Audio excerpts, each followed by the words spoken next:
Maybe it'll fucking work this time. Who knows? Holy crap. Oh my goodness, guys. Number three. Is this number three? Number four? Yeah, I guess this is a comeback. Oh well. Whatever. What is up, Charlie? Let's see if this guy's works. What's up, Charlie? What's up, everybody? Let's see if this actually works this time. Damn, Miss Chrissy in the house, Brenda Pica, Lucy Weber, Ace Man, what is back? Let's see here. I got to add some mods here. Cool. Miss Brenda Pica. Oh yeah. Oh yeah. We got it going here. Miss Rebecca Spratling in the house. What is happening? Is it 8 o'clock? You guys I got my fingers all up in you guys' face, guys. Thankfully, I washed them. Yeah, but they're still not a very pretty sight, guys. Take a look at that, man. Look what I've been doing to my damn fingers, man. I really need lotion. Look at this one, guys. This one right here, man. It's actually got a crack in it. Look.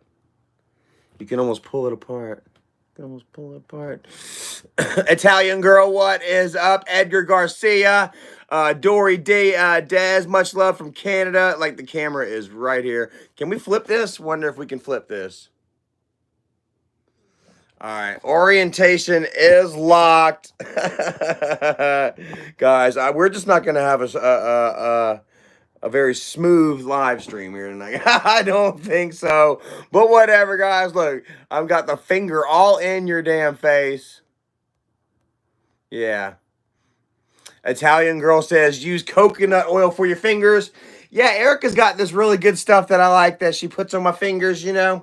After each break, man, she'll come in and she'll we come back in and I'm like, baby, I need something for my fingers. She uses this stuff that's almost like a cake batter. I swear to goodness, guys, man. I was about to say taste. I'm sitting there eating lotion while I'm at work. Smells exactly like cake batter, dude, and it is wonderful. And it does work wonders. And I got this other stuff, some what's that other stuff that you got in there? Some stuff that I was using earlier or whatever, bro. It's almost like just like a revitalizing lotion, I think it said. And dude, worked miracles. So guys, thank you all. 2,000 subscribers strong. It's like we never left, man. I appreciate all the love and support, man. You know, a lot of shit went crazy there, man, for a minute. And all I did was just try to come out, you know, and stay positive and show the family a good time and shit, you know. And then shit just went bonkers, haywire, off the rails ever since then, you know. And, man, I felt like I was fighting a good fight. I was trying to fight the good fight, you know. And, eventually I was just like, you know what, bro, I've just got to just focus on me. You know what I mean? After JC pretty much gave me up, told everybody where me and Erica worked, and would go on to fucking say that I beat Erica and that we're heroin addicts and shit like that, guys. You know, I'm like what the fuck, guys? Like, it's got to learn, man. Like, really, like, all of you have came forward and you have told me, you guys were like, you know, Charlie, hopefully this is a learning lesson for you, man. You know, that side, that family is just toxic for you, you know. No matter how much, you know, that I try, you know, that I reach out, that I show that, you know, that I've changed and stuff, like, you know, like, they haven't. Like, they are the same fucking toxic jerks that they were, you know, 4 years ago, you know, that did nothing for my for my growth, you know, back then, and they're doing nothing for it now. If anything, they're just trying to hurt it. Like I said, Michael was milking JC for information as to where I worked and shit, you know, only to try to use that, you know, against me and Erica, you know, in hopes that, you know, they weren't using it to them, you know, to be like, okay, yeah, they're working somewhere, or get with our work and throw us a surprise party, you know what I'm saying? Like, they're doing this shit to, you know, to try and fucking take away what we're building for ourselves, you know. And thankfully, you know, they can't do anything, honestly, guys. Like, you know, younger me would have been, you know, scared. You know, a less wiser me would have been scared. perhaps even working for less of a company would have had me scared. You know what I mean? But I feel really safe and secure where I'm at, with what I'm doing, the work that I'm doing, the quality of work. Both me and Erica. You know what I mean? Erica is technically a fucking boss. Love you, baby. I'm not gonna talk too much about what we do and shit. But Erica's a fucking leader, dude. She leads a group of her own people. I can't, work with her. That goes against, the conflict of interest, but that helps me thrive and flourish in other fields, and yeah, you know what I mean? Like, there's nothing that fucking trolls and losers, Michael and Isaac, them can really do to take that away from us, dude. You know what I mean? He keeps bringing up this whole bullshit, where, I mean, it makes me cringe every time. You've all seen the videos, of me threatening to them, rape wives and kids and yada yada, shit that, mistakes that I made while fucked up. Mind you, while, I can't, just sit there and use the fact that I got all screwed up, for the mistakes that I made. I've manned up, I've owned up to every single mistake, you know what I mean, in my life, in my past, and that's pretty, like, this is what Isaac says. He's like, oh, I'm going to use this to show, to get you fired. Like, no, you can't. No, you can't. It got blah. You're not going to be able to use your personal vendetta that happened almost 5 years ago, almost 4 years ago now, guys, against me. Yeah. So I was kind of dealing with that, over the past week and a half. Erica, she's been doing her thing, guys. Like, she's been what to say? She bought a tent, which actually didn't show up. I got to return it tonight. But she's been calm, cool, relaxed.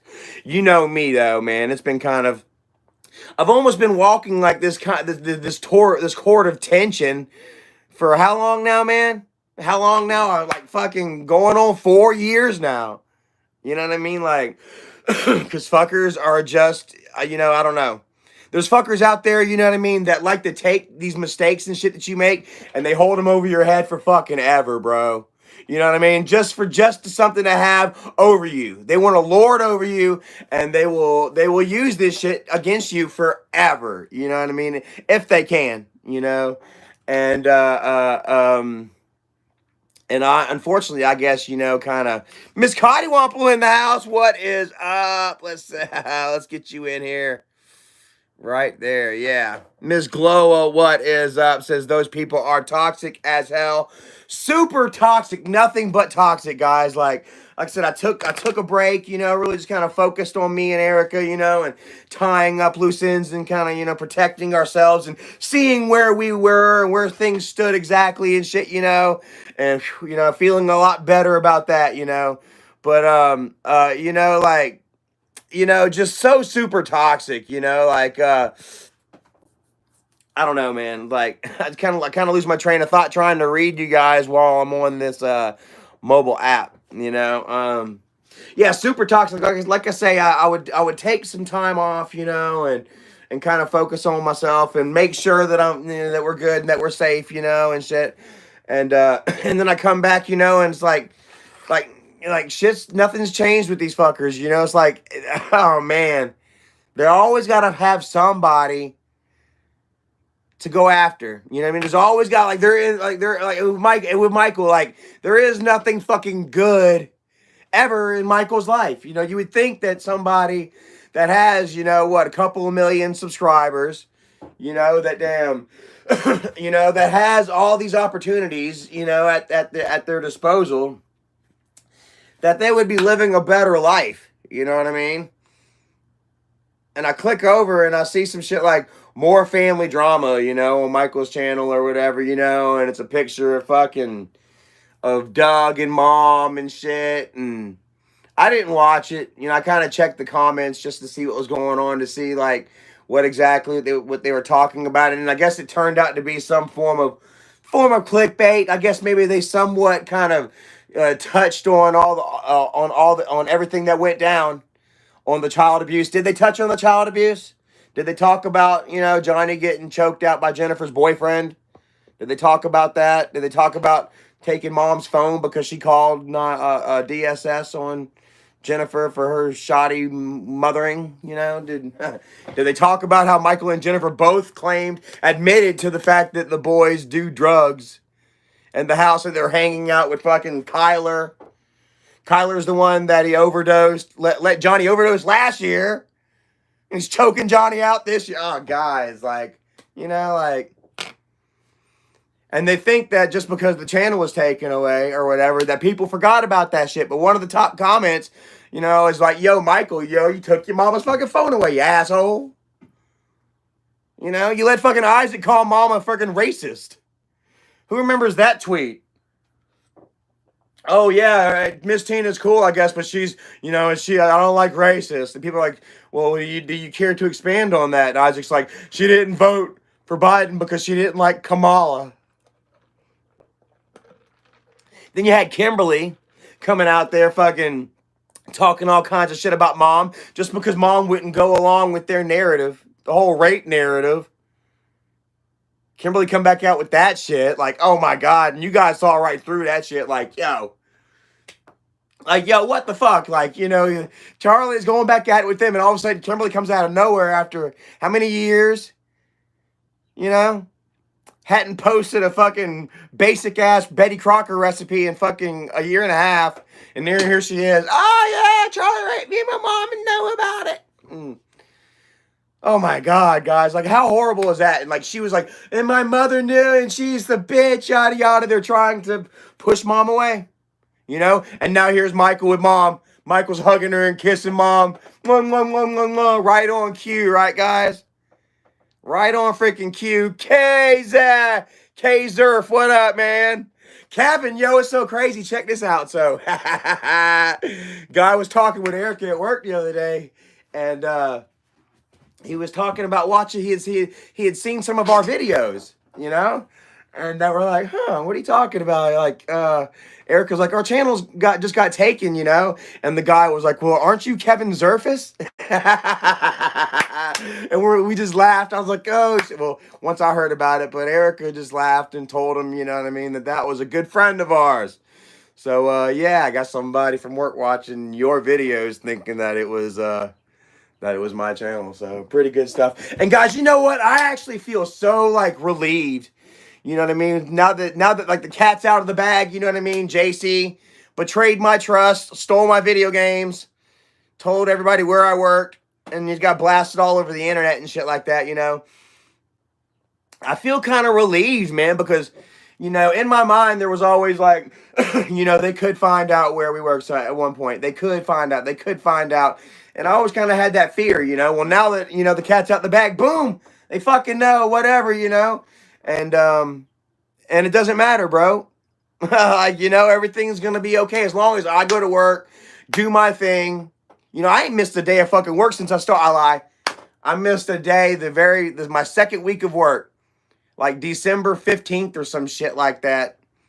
And so I ain't missed a day of work all year. You know what I mean? Advancing. I've moved up like freaking 4 positions. You know, me and Erica, we both catch on real quick. Like I say, Erica's a freaking boss, bro. And yeah, as long as we keep our shit together, you know what I mean? There's nothing that these fucking loser trolls can do about it. Even old past internet bullshit. You know, that's just the way it is, you know? And as long as I keep myself together, guys, you know, that's always been the key. You know? That has always been the key. You know, as long as I can keep myself together, you know what I mean? Then everything's gonna be all right. You know what I mean? My life will just move on, you know, and continue to grow and flourish, you know. And as long as I stay sober, man, here we are, what, 424, man. One more week, I'll be 11 months sober, you know, and then another month and a freaking year, dude. And I never in a million years, dude, would imagine that I could say that I've gone a year without drinking. Drinking was my thing, dude. Like, man, like I remember there was a time, guys, where I would be afraid to go home and not drink, man. I swear to goodness, man. Like I would be like, well, what the fuck am I gonna do with my whole night? If I'm not drinking, you know what I mean? If I'm not tore up from the floor up, if I'm not getting it in, you know, and letting loose and shit, what am I gonna do with my evening, dude? Even like 4 or 5 hours sober was like, you know, was terrifying for me, quite honestly, man. And here I am going on 11 months, dude. You know, and to see how much I've gained, you know what I mean? Not just physically, you know what I mean, but also emotionally, you know, mentally, you know, like man, I'd have never picked up that stuff, guys. I'd have never drank that first sip of gin. I don't know what y'all's first drink was, but my first drink was gin. I'll never forget it, man. We had gotten like a big ass half bottle of some Seagram's gin, dude. And I sat right on me and a couple of other friends, Brady, rest in peace, Brady and Shane, two dead homies in this story. Brady and Shane, we both sat on the side of Shane's house, and got hammered, bro. Fucking, oh my god, dude, like. Oh my god. And I was so hammered, dude. I know Dad knew I was fucked up. I came back in the house, guys, and I mean I just stumbled. Going to bed. Bro, just straight stumbled into bed. Laid down, and I mean I puked all over the side of my bed, down the fucking dude, like forget about it. Like it is your classic damn, you know, drunk story, you know. I mean, I would go on to actually not even drink, you know, for a while after that, because I wasn't like the dude. Like the first time I got drunk, I was like 14. Like I was young, you know. I wouldn't actually go on to actually have a problem with drinking, you know, until I was old enough to actually afford it, you know. And yeah, typical gaming is confused. Why are you typically gaming? Says, is this a live stream or premiere? I don't know what this is. What is this? You tell me. I guess it's not a comeback, right? Miss Donna J in the house. I love you so much, man. Thank you for always following with kindness and wisdom too. Says Mike and them live in the past because they live miserable lives doing nothing. The only thing we should look back on is good memories. Sad they have hate, drama, and food for memories. Well, you know, like I was thinking about that as well. You know what I mean? Like, you know, I felt like a major blow was one. You know, was thrown and won for me. You know, in this recent bout of exposure, I guess as it was. You know, Michael trying to make a fake video about me. You know what I mean? Kimberly and Jennifer both trying to come back out with their bullshit. Fabrications and lies after, you know, the fact that I exposed them for, you know, the child abuse and shit, you know. I mean, you know, just all this shit, you know, like you guys are just sitting back and you guys all have watched it, you know, like you've watched it all play out and shit. And, you know, like, yeah, man, like they just are just, I don't know, guys, like, how was I saying? Yeah, like I felt like it was a major win for me because like, but guys, I'm getting ahead of myself, man, here, like, yeah. So like I said, I felt like it was a major win for me, you know, and just the fact of how they exposed themselves basically, you know, with their manipulative behavior and bad acting, you know, and also with me, you know, doing the right thing and showing you guys that I'm not a fucking bad guy. You know what I mean? I'm not with that what they say I am, you know. And you guys see me walking a different path while they're doing and playing the same tricks that they have played, right? So I feel like it's a, you know, it was a major victory for me, you know what I mean, in the credibility department. But you know, it's like a huge fucking blow to the Angry Grandpa's legacy. You know what I mean, guys? Like, oh shit, if you go look at the fandom page, which, you know, it's all written by fans and shit, you know, or you didn't even have to do that. Just go back and look, guys. Like, it's been nothing but hate-filled fucking drama. You know, just hate-filled drama ever since, even before Dad passed away. You know what I mean?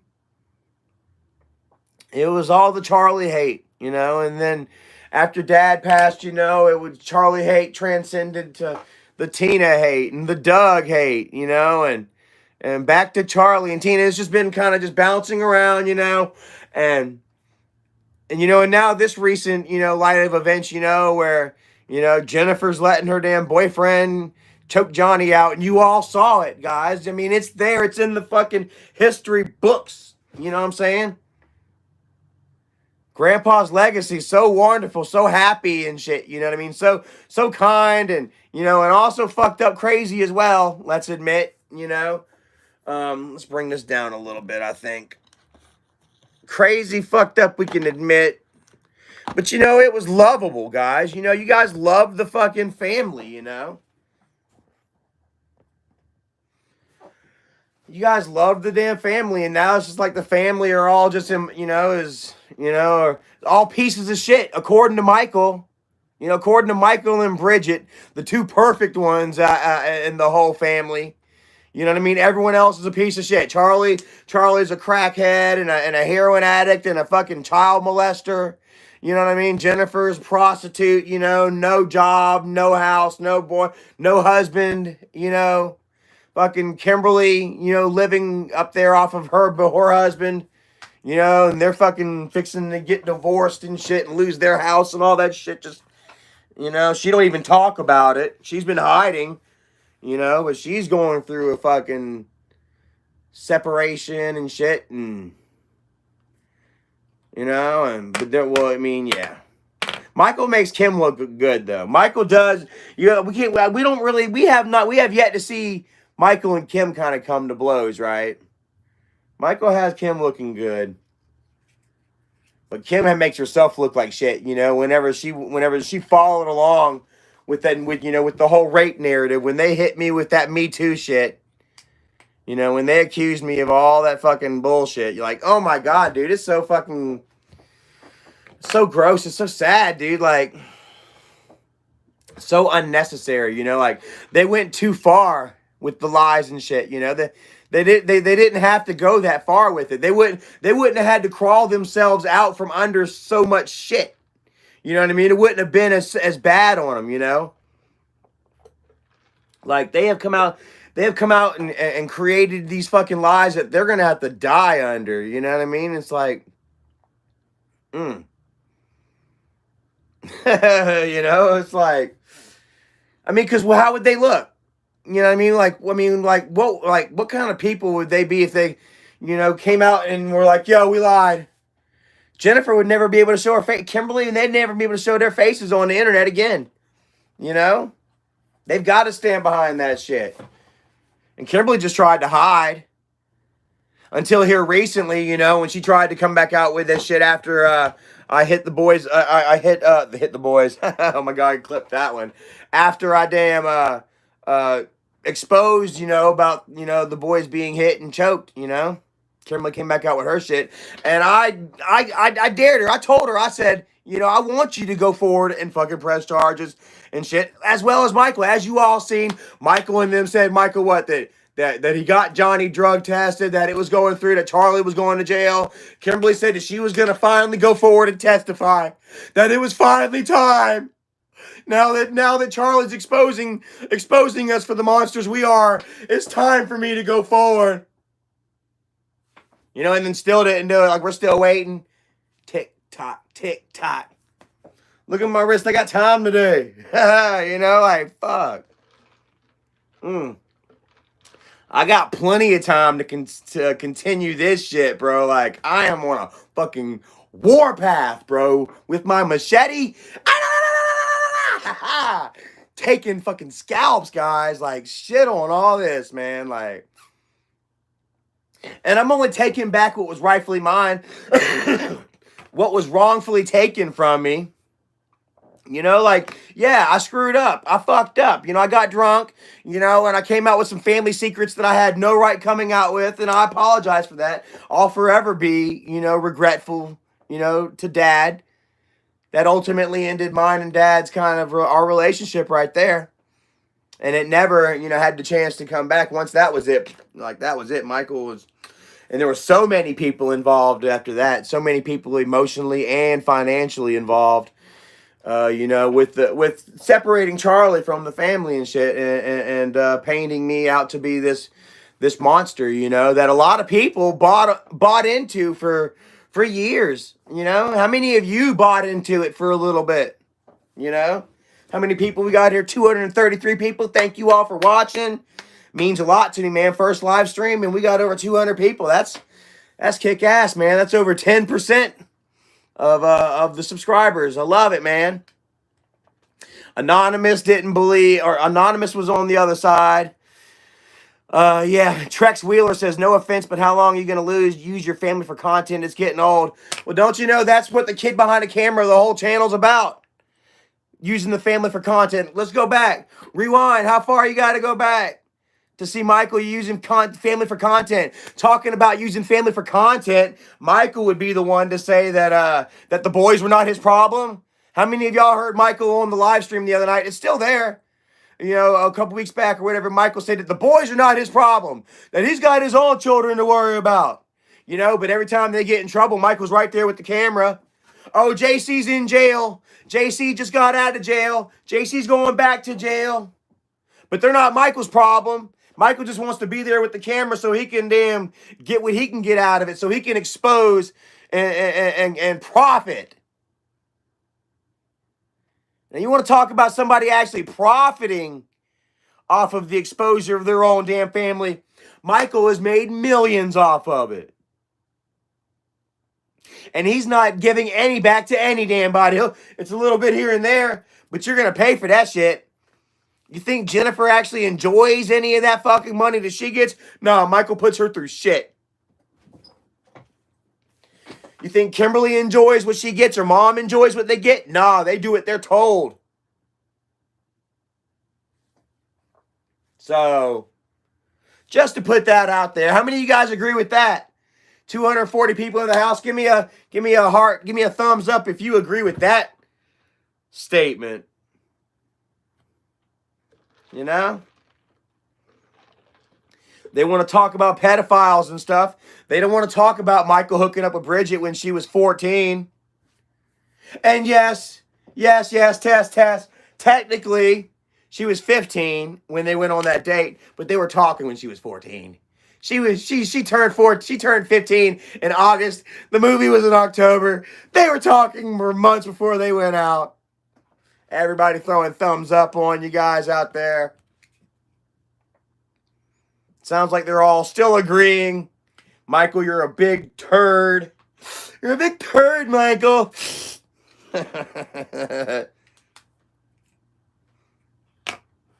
Yeah. And you need this YouTube to survive. Like, if Michael didn't have this YouTube, dude, he'd starve. He would suffer so damn bad. He's got no skills any sort of way. Except for what? Throwing little fucking thumbnails together? Glorified thumbnail maker? Bro, like... And he even lost that job. Gave it up. Some other people. I don't know. I don't pretend to know his life or his business, what he has going on. You know what I mean? I just know that he fights fucking tooth and nail and damn throws as many people under the bus and hurts as many people as he can. Doesn't care either, just to keep his little YouTube channel. You know what I mean? Constant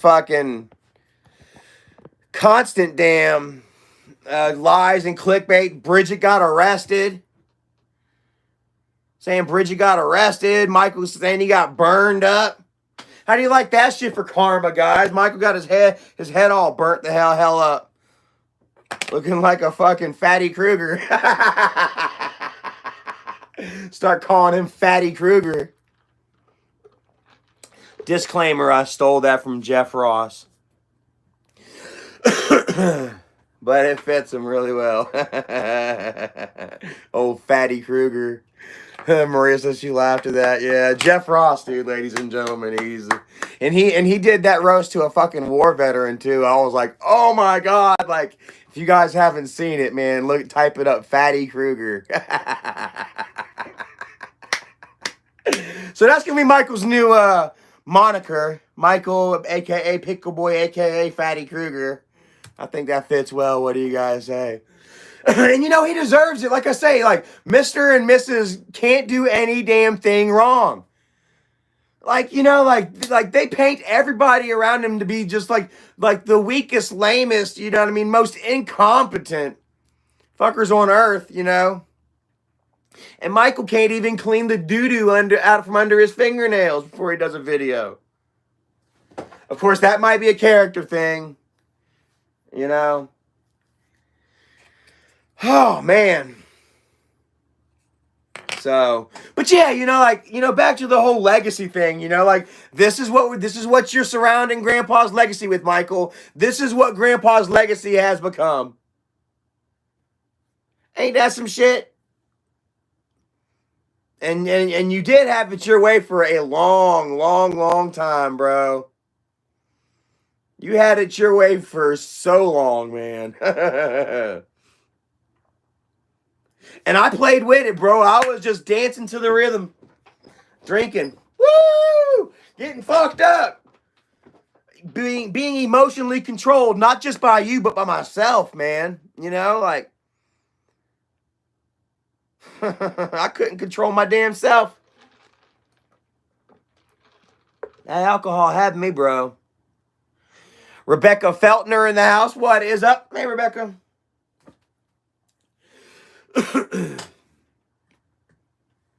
Yeah. So, and then JC sold me out. And I still sent Nana the information. The motherfucking Job Corps called me back because I told JC, I was like, bro, JC, you told where I work. JC, I was like, I found out that morning or that afternoon where, you know, like that fatty was giving out hints to where I worked and shit like that. And then so I went straight to JC. I said, you told. I was like, no, I didn't tell. You know, I was like, you didn't tell. No, I didn't say nothing. You know, you know how JC talks. And so I was like, bro, what the fuck did what did Michael ask you? And he's like, well, all they asked him was was where I worked at. So they kept asking him over and over and over and over again where I worked, but he said that he wouldn't tell him anything, right?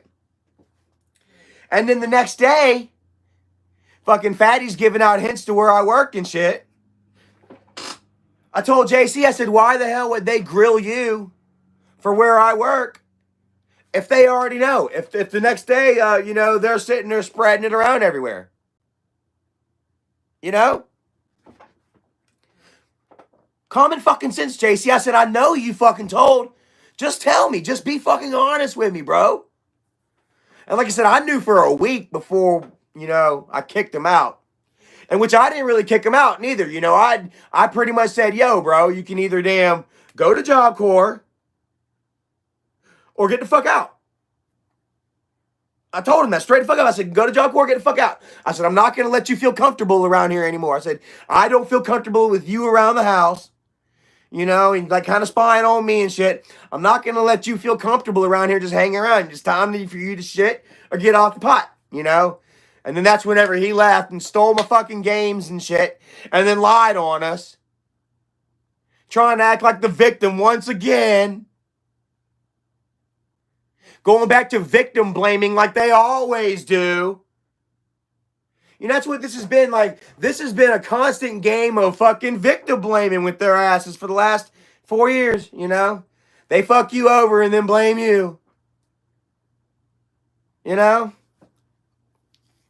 And it's garbage, bro. I really learned, man, like, you know, to stay away from that crowd, bro. To stay away from the green group, the green bunch, the green man group. Told Erica, let's go ahead and get married, and I'm going to change my last name. I'm going to be Charlie Rowland. What do you guys think about that crap, bro? I need to get as far away. You know, and I love my mom.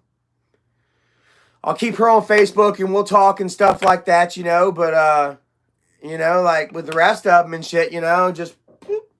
Somebody asked me earlier, they were like, yo, what's going on with JC? What's going on with your nephews? And I'm like, yo, not my business, not my problem.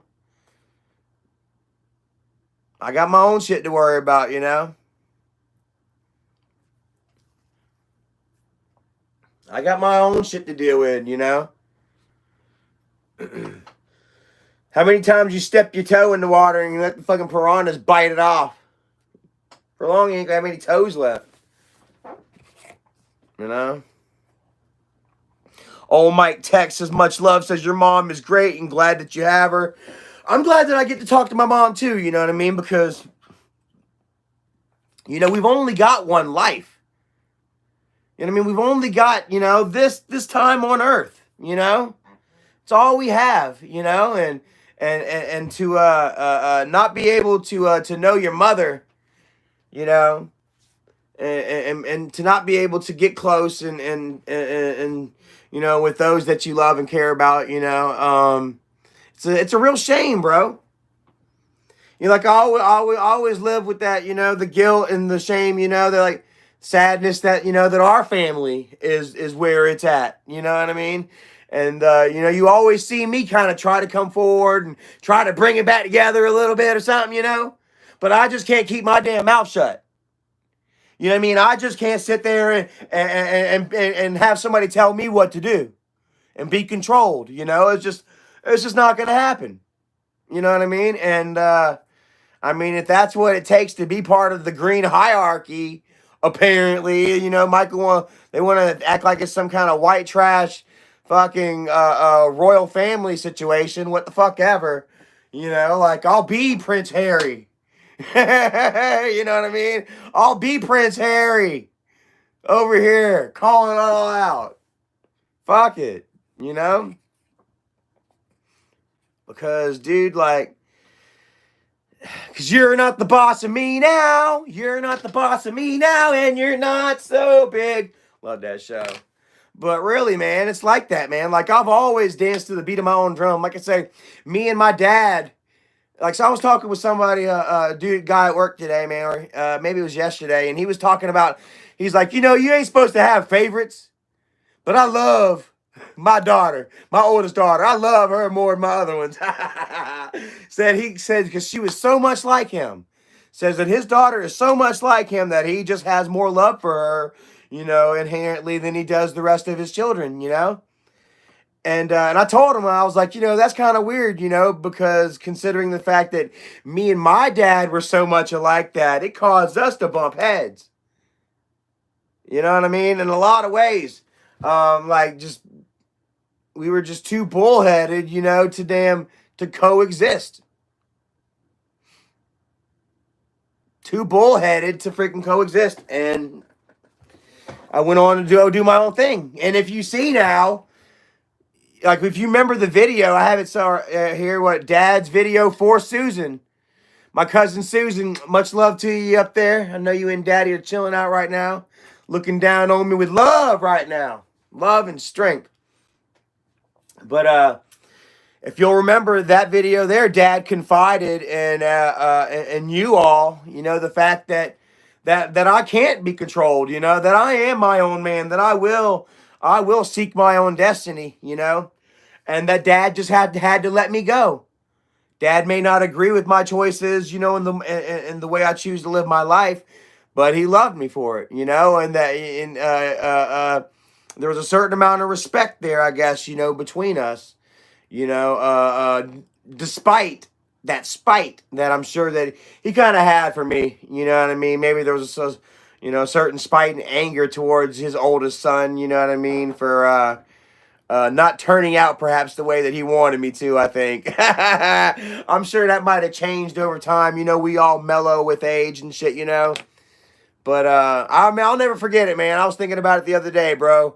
Dad told me one time back in 2014 when he would send me to go stay with Jennifer and Jamie way out in fucking Moncks Corner, South Carolina to watch the boys. The first time I would go watch the boys. And Dad was taking me out there. It was a long ass ride, and we were just rattling on. We hadn't seen each other in a long time and shit. We had reunited where no, that was actually when I moved to his house. But anyway, so we were talking and shit, and he said something that kind of hurt my feelings, guys. I won't forget it, man. He was like, you know, Bo, smoking his cigarette while I was riding. You know, Bo, Michael is the only one, while he was talking about like their internet money, you know, like they were, You know, they're internet rich. You know what I mean? And they were raking it in. You know, internet money. It's fucking sweet.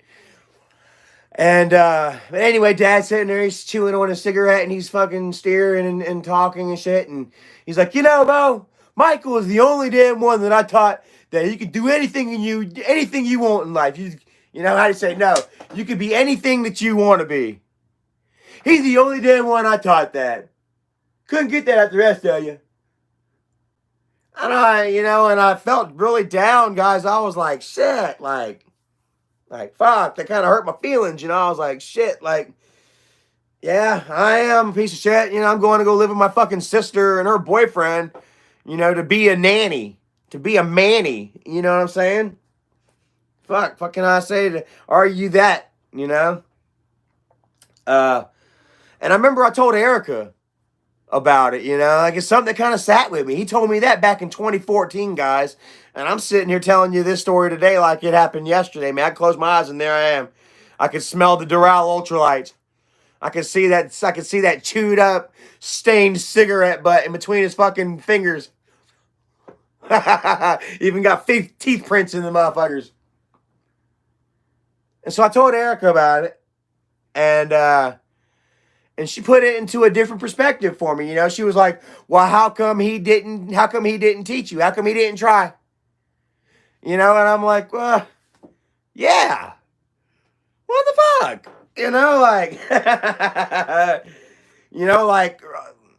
why not? You know, like, because with me and Dad, you know, like, there was a lot of years that Dad was still drinking. Up until I was, like, halfway through 3rd grade, guys, Dad was still hanging out with his buddies drinking on the side of the house, King of the Hill style. Swear to God, out in Goose Creek.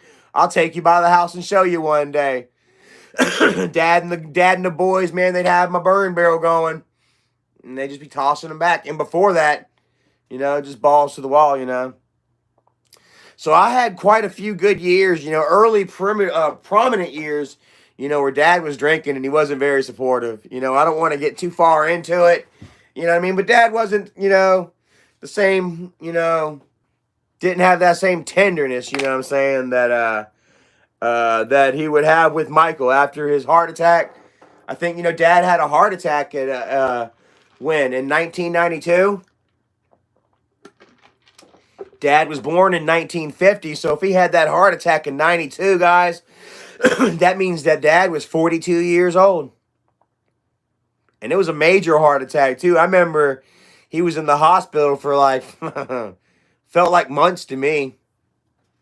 It probably was close to a month that Dad was in the hospital. I don't even remember him having the heart attack now that I think about it.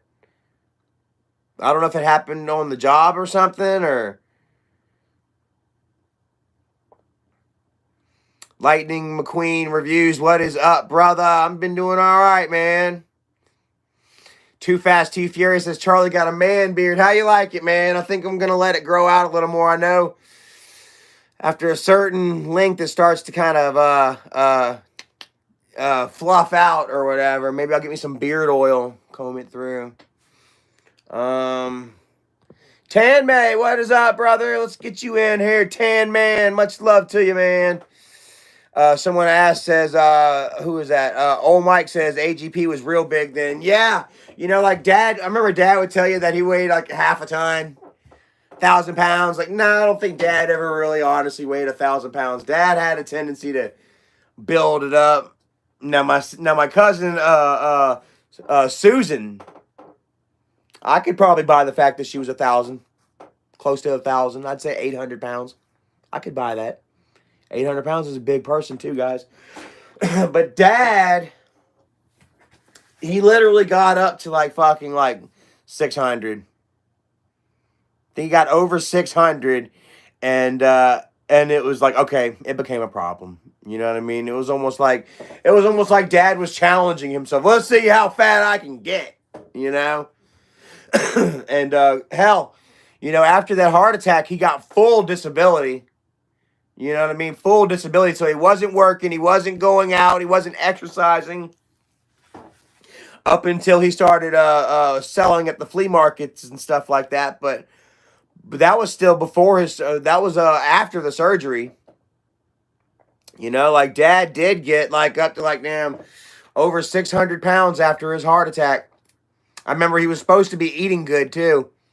Supposed to be eating well. I remember he had got himself like this big glass kind of heat lamp cooker, almost like some kind of dehydrator slash heat cooker, lamp cooker, and it was kind of state of the art for its time. And Dad was like, "Yeah, I got to start eating right, you know, broccoli and chicken, and you know, and in 6 months I'm gonna be down to this, you know, and then another 6 months I'll be down to this, and then they're gonna have to cut the excess skin, and your old man gonna be getting to play football with you, and just you know, talking really hopeful shit, you know, and then it just didn't happen that way, you know." You know, like the shit that life throws at you. You know what I mean? Like it could be hard. It was really hard on Dad, quite honestly. I'm gonna get candid with you guys. You know, like well, I don't know how candid I've done told you before. You know, but like you know, after the heart attack and shit, and he tried to come back. You know, and that was at the house that we had the house fire. You know what I mean? So Dad had the house burned down. We almost died. All the kids almost died. Dad saved us. Like I say, I literally remember waking up. Like, I think I woke up in the middle of the air. Maybe when I hit the ground. I just remember running up the little hill and turning around and seeing the fucking house on fire. You know what I mean? And then Mom going to the hospital for it for fucking months. You know, so Dad just had his heart attack. Now he's dealing with this house fire. You know? Then Jennifer goes crazy. Somebody mute this dude out. Like, what's going on here? Like, hide user on this channel. There you go.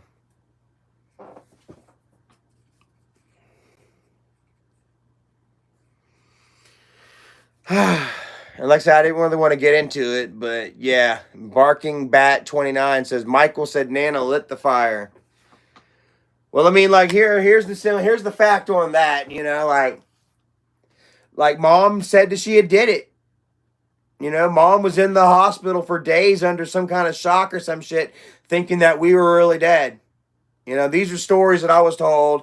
You know, stories that Mom even told me. I love you, Mom, if you're watching, you know. Like, I hope you're not. Turn the channel off. You know, but, you know, I've got to be honest and real, you know. Like, you know, they said that she did it. Now check this out. Now, Mom has since recanted her story. Said that she didn't do it, you know. I don't know. I'll tell you this, though. So the fire department did do an investigation, and they determined that the fire was the result of faulty wiring in this little spare bathroom that we had in that back bedroom. It was just all it was a toilet and a sink, and then the mirror. There wasn't a bathroom bath fixture in there, you know, where you can shower, a tub or anything. Just the toilet and the sink. But they said that the fire started in there and that it was due to faulty wiring. So like Mom never got charged with it. You know, I know that Mom had took credit for it. Later she would say that she did and stuff. Her official stance now is that she didn't do it, you know, and you know, for me, it doesn't matter. Quite honestly, you know, whether she did or whether she didn't, you know, I'm thankful that my father was alive and there with me in that in my universe. You know, if it wasn't for my oh God, I don't want to start. If it wasn't for Dad, guys, with us in that house that night. If it wasn't for the fact that Dad was sleeping fucking 50 feet away, you know, we could not even be here having this discussion right now. Whether it was lit on purpose or on accident, doesn't matter. Screw it. Dad was there to save us. I'll forever be thankful and indebted to him for that. Much love to you up there, Dad. And I'm always going to love my fucking mom. You know, my mom's got issues. Like, who the fuck doesn't have issues? You know what I mean? Whether she did or whether she didn't, you know, I still love my mom, and she doesn't deserve to be drugged through the mud for this kind of shit. Every time that she does something that's wrong, or wrong every time that she goes against against the grain, doesn't do what Michael says, Michael has to throw this shit in her fucking face. This is another instance where I tell you where somebody screws up. If she did or not, he's still fucking dangling in her face. Mom's a fucking good mom to him whenever she's doing what he tells her to do. But the moment that she fucking does it, he's like, hey, she burned us. She burned us. She burned me. Michael had an incident where he got burned with a pot of hot tea back when he was like 1.5 years old. Fucking baby. And Mom swears up and down that she was cooking the tea and that he was up under her and he was all doing his old baby thing, and that the handle was loose and that the damn pot flipped and went all over him, Michael doesn't remember a damn thing of it, that it ever happened. If Mom never told the boy about it, he'd never even fucking know. It's happened when he was like a year and a half. Tops. And Michael still holds on that shit to this day. He'll sit there and throw that at Mom.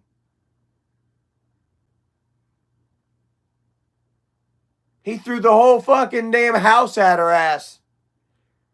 Threatened to kick her the fuck out of it over this whole shit about Johnny getting choked. All because she damn rightfully notified CPS. And I'm sure that they're still investigating right now. Because that place is fucking disgusting. Drug use going on. Drug addicts, fucking thugs, fucking gangbang members. Gangbang members. 300 people watching. Thank you all. And instead of doing the right thing about it, and owning up to it and saying, hey, Jennifer, get this fucker out of here. Clean the fucking house. I told Jennifer and Michael, I said, y'all want to take care of it? Because that night that Jacob fucking went ballistic and got sent to the fucking, to the boys' home. Come to find out he's got PCP in his system. I said, Jennifer, I understand that you can't be there all the time. Here's what you do. Put cameras in the house. Put cameras in the house. You can look at it on your phone. And you want to see what they're doing at all times. I was sitting there giving solutions to them to how to try to figure this shit out. Instead, Johnny gets choked by Jennifer's boyfriend, posted on social media, and they do everything they can to throw it sweep it under the rug. Instead of trying to find out what the hell's really going on, Michael makes Johnny do a fucking video saying I gave him drugs.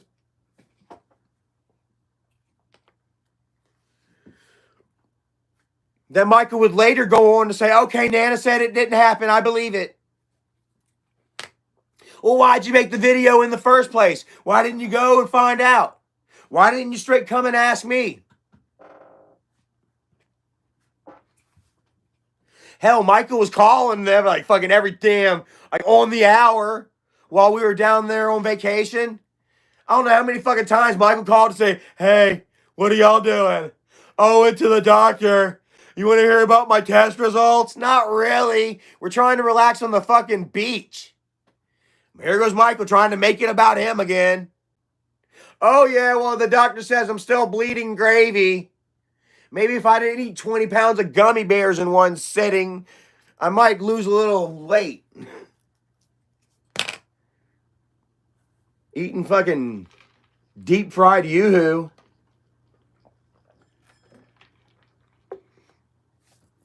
Swear to God, man. Calling us up. Like he wanted, like, that's how, Michael, that's the first time Michael's been to the beach. And I don't know how long. And it was on the phone. Want to see the beach? There you are. And what kind of pathetic life is that to live?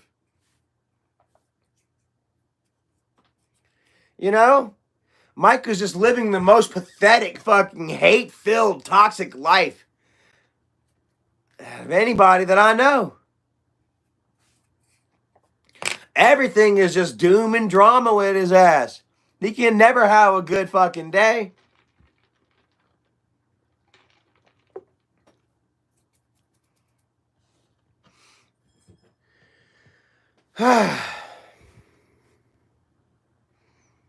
Stasia Hart says, I have no idea who you are or what is going on, but you are making me laugh. All right, cool.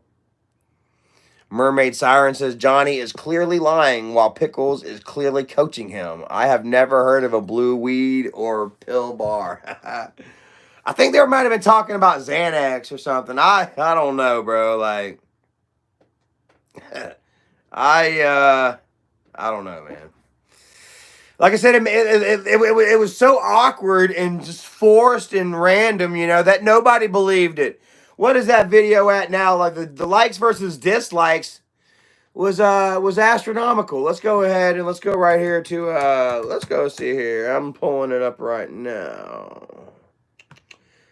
Where's it at? Oh no, they actually put Fatty actually put this on his channel.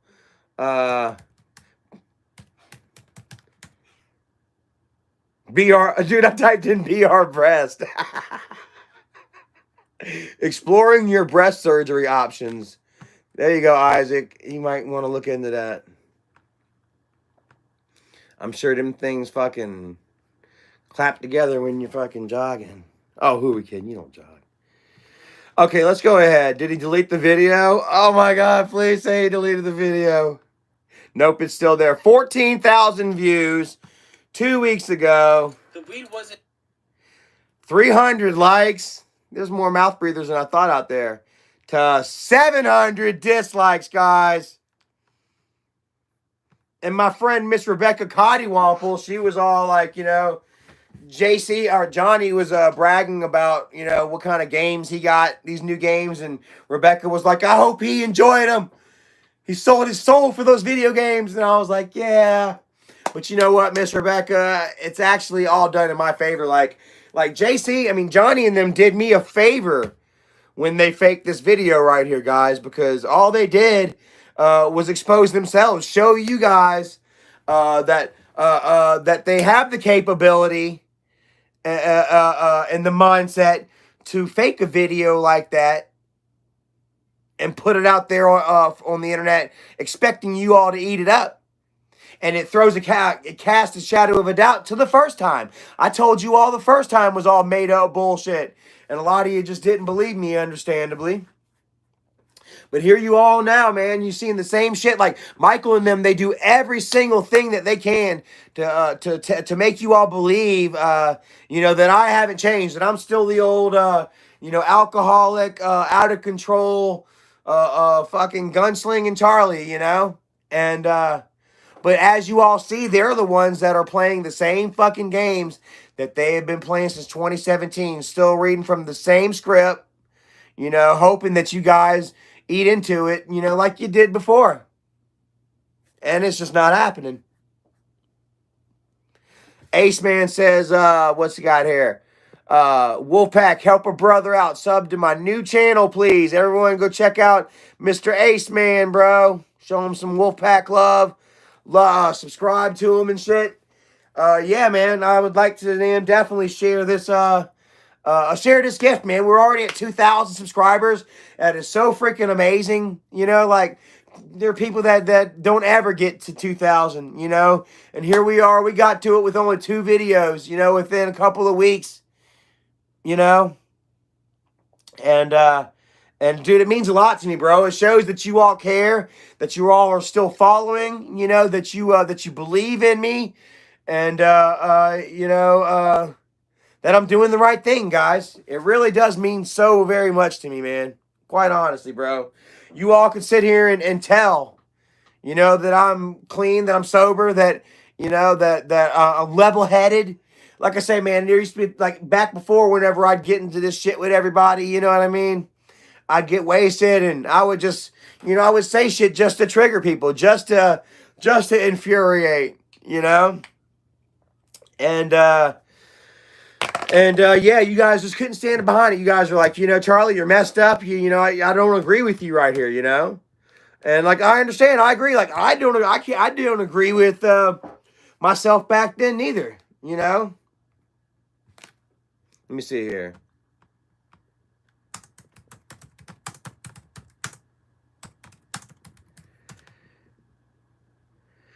Let's see here. Where's this one? All right, here it is, right here. This is where Fatty did a live stream, an hour and 20 minutes long. Either he did these things, do these things. We don't know. You know. Did he do them or did he do them? We don't know. So now he's sitting there talking about this is in his video, January 9th, 2018. This was right after Dad passed away. And me and Michael were getting good again. So Isaac didn't have any choice but to go ahead and forgive Charlie, which is what he did in this video.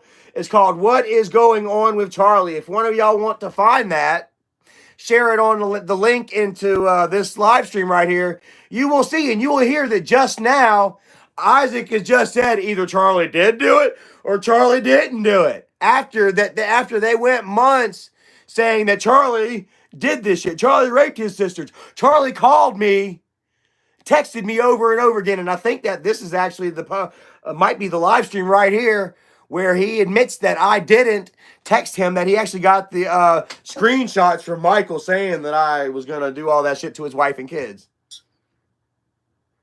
I would later go on to do it just because, or I would actually say it because, like, you know, fucking, I've already blamed for it. How to say, I did the time, might as well do the crime. I still shouldn't have did it, but so, yeah.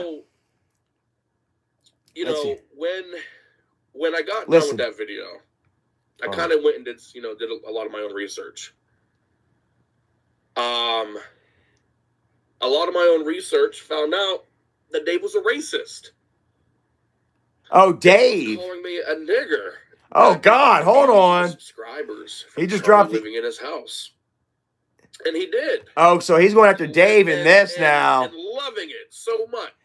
What's going on? He had no fucking idea. I'll have to listen to this shit. Surprised as anybody else.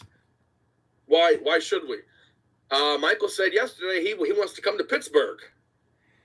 Michael said he wants to come to Pittsburgh. Just had to drop that out there. Anyway, so right after Dad dies, me and Michael get good again. Isaac drops in on one of my live streams, dropping donations saying, hey, man, it's all good, man. It's all forgiven. Water under the bridge. Who remembers that shit? And then here he is. He goes on to do a video like, you know, it's time to forgive and forget and move on, man. You know?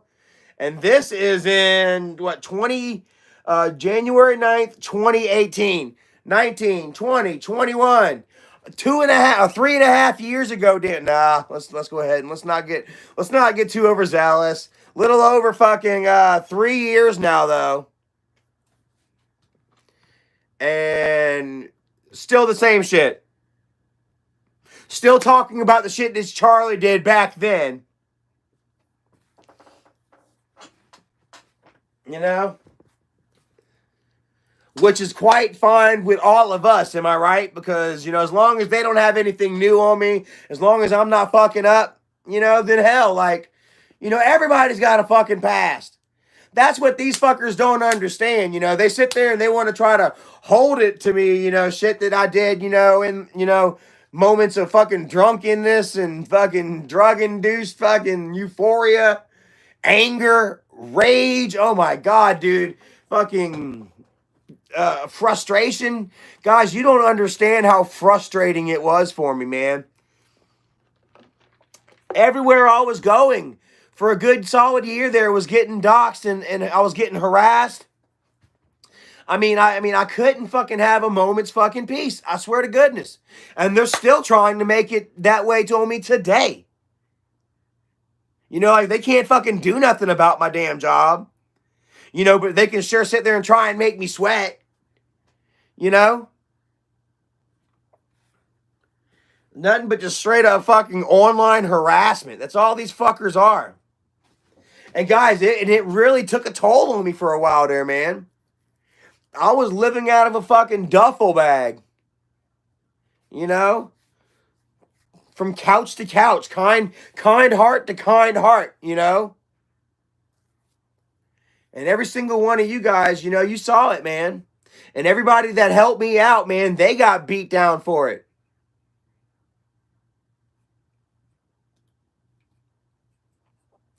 Everybody that reached out to offer to help me, they would end up suffering for it too, you know? Like Michael and them, they didn't give a shit who they fucking harassed. They're ruining their own people. They go after their own people. Look at Isaac. They kicked out Julianne. She was a fucking down ass. She's still a down ass bitch. She's still a dab. Gas mom for life, even though they don't want nothing to do with her. Fucking Victoria Cotton. She was giving these fuckers thousands of dollars a month. Gone. Who else? Our friends out in Mayberry, the whole family. They had their own YouTube channel. Gone. Who else? Bowser. Gone. Bowser started getting a little bit of attention. Gone. Who else? Tina. Gone. Brought back. Gone. Brought back. Gone. That's her own stupidity for the last couple. And I guess it's my stupidity too for letting JC come on in and thinking that JC was actually wanting to fucking do something with his life. You know? The thinking that the family was actually, you know, was invested in this boy's future. And all they were doing was investing in, you know, harassing Charlie more. You know?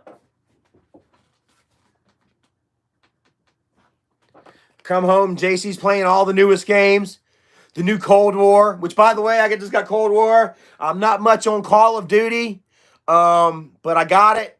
And if y'all want to jump on there and play some fucking zombies, hit me up, man. We'll do I think it's like a 4-man campaign we can do together. I can't wait to kind of play the campaign too. I saw JJ. I came in. JC was playing Cold War, and I saw Ronald Reagan up on the screen and shit. Oh yeah, Tan May Morticia gone.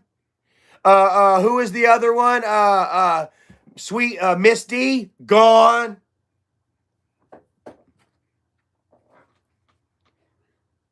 You know.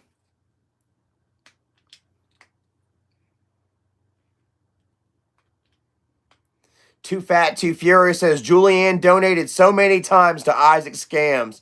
You know, and that's just pathetic, bro, because, like, you know she's living on a fixed income. You know they don't give raises on Social Security.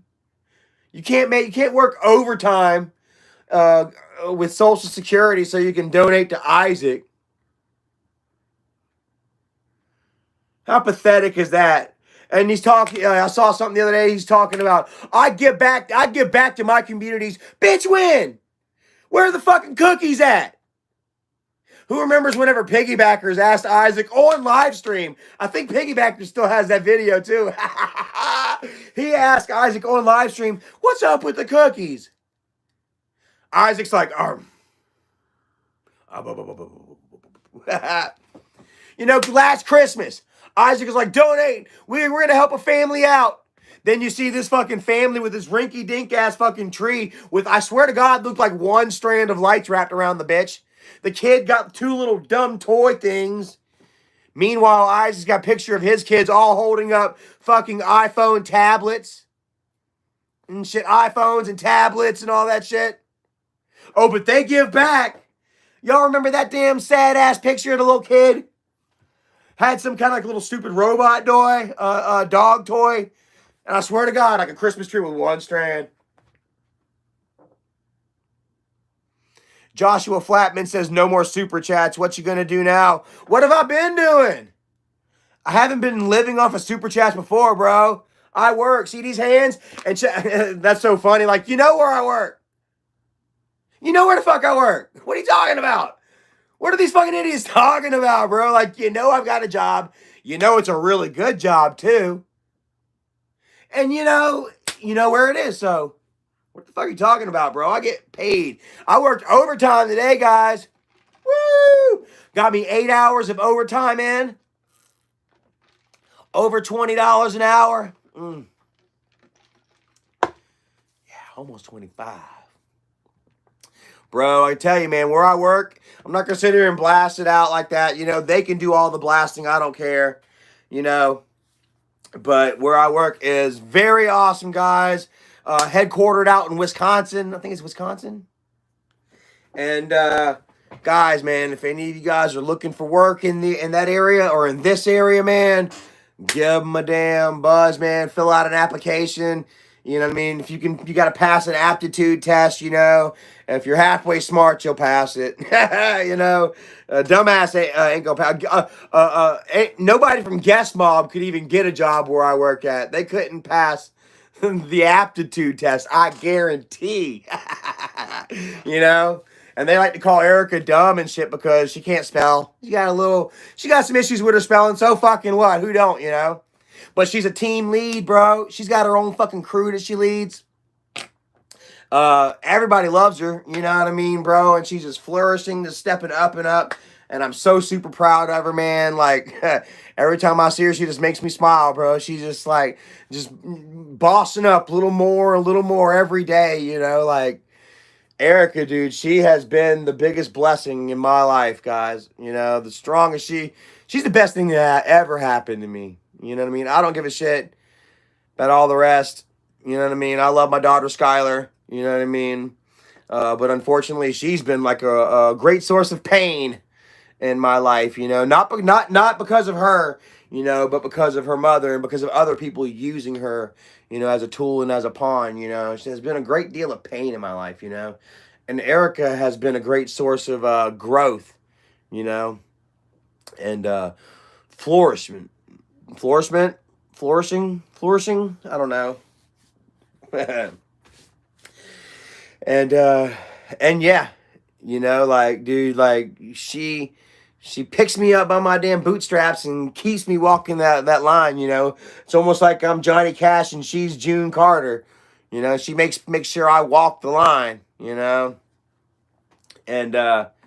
it took a while, man. It was, like I said, it was a serious roller coaster ride for me and Erica, and it's a true testament to Erica, for staying with me in those moments, you know what I mean? Because you all seen it and you all know how I get when I get to drinking, you know what I mean? I intend to hurt feelings. I intend to break walls the fuck down and burn bridges and destroy shit, both physically and emotionally, guys. Like, I am just a straight Tasmanian devil wolf king, you know what I mean? And I don't give two fucks about who I hurt, and that's kind of, that's how my dad was, honestly, We don't care until afterward, And, there was many mornings where I would wake up and be like, fuck, I know I fucked up with Erica bad and I talked some shit last night.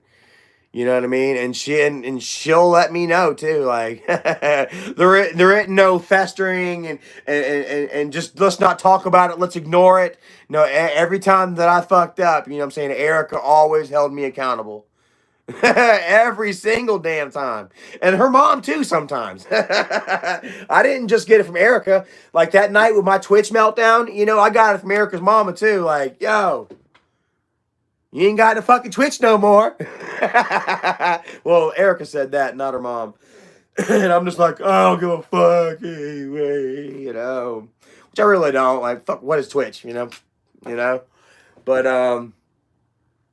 But yeah, man, like they've always held me accountable.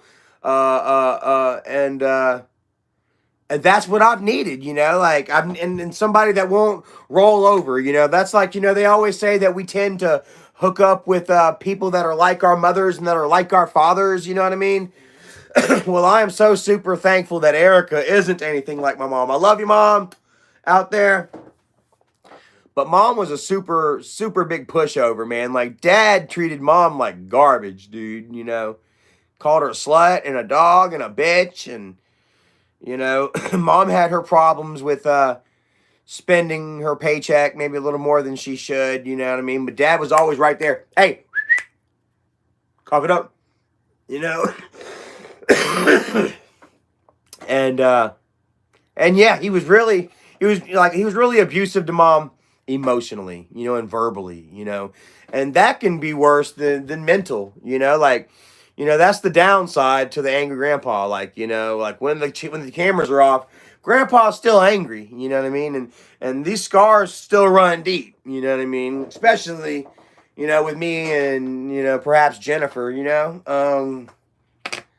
Yeah, you know, like I said, words can go a lot deeper than that broomstick did. You know, that broomstick usually ended somewhere right around. No, that's not here. That's actually a fucking penny loafer right there, guys. I got caught with the heel. Bim! Right there. But right there, I've got spots on my head. You know, I'm like I said, I still love my dad. You know, this is not a roast session on my father. But yeah, you know, like words do hurt and shit. You know, like my mom was caught up in that hell. You know, just imagine. You know, like my mom was in that. But you know, my mom had her problems too. You know, like it wasn't like, you know, like she was a angel or a saint or something. You know, mom would get mad and shit, and she would proceed to tear up birth certificates. You know what I mean? And damn baby pictures, fucking blank baby blankets. We don't have any fucking pictures from our childhood aside from what my aunts have taken and collected and hid, you know, because it was nothing for my mom to just burn up a picture, you know, or say some shit just like my dad, like mom, you know, she was certified bipolar schizophrenic, you know, verified, you know, or how do you say, diagnosed, you know, certified, well, however you gotta say, put a tag on there. Hi, my name is Tina and Brenda, you know. Oh man, yeah, like I said, we ended up getting damn,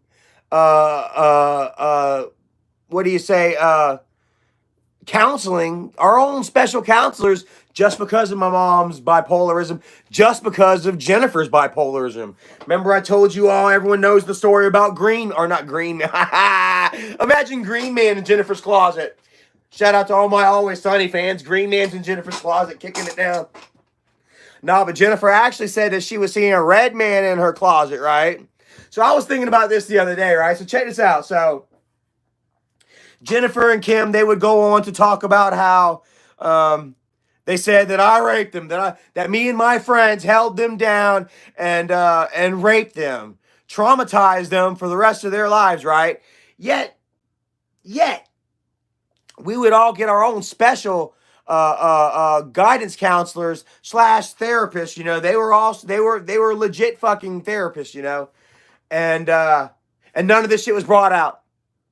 I held Jennifer down and they raped her. We held Kim down and they raped her. And yet they're interrogated not even a year later, maybe a year later, by fucking licensed therapists. And even, oh yeah! And they were even fucking examined.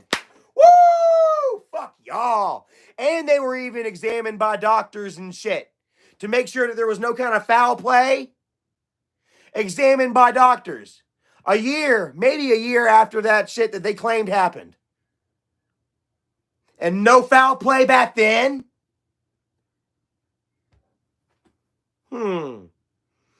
What do y'all think of that? They were physically examined and mentally, all of us. I was too.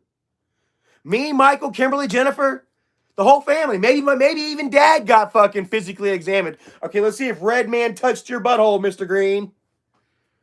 Mrs. Green. Let's see if Red Man stuck a finger in there, Mrs. Green.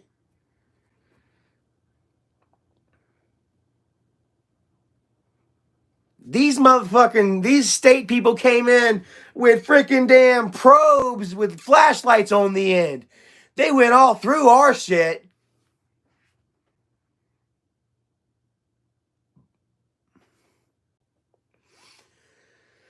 Guido says Fatty's got a yeast infection under his roll. I wouldn't doubt it.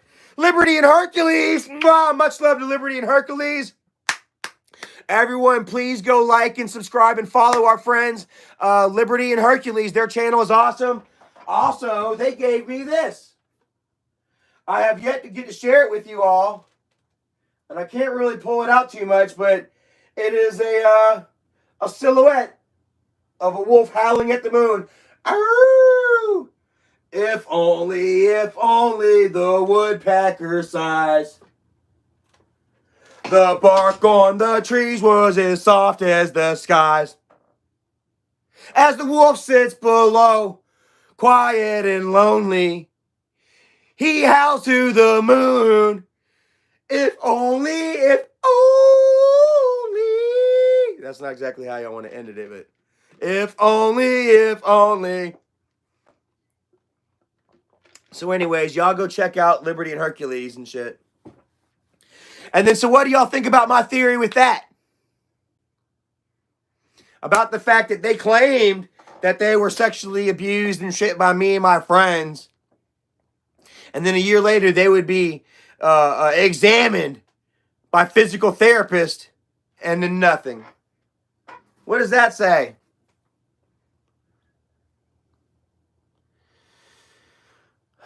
Charlie, what do you think about Ozzy? Bro, Ozzy's the motherfucking man. I think I'm going to cry when Ozzy dies. What up, Uncle Dougie?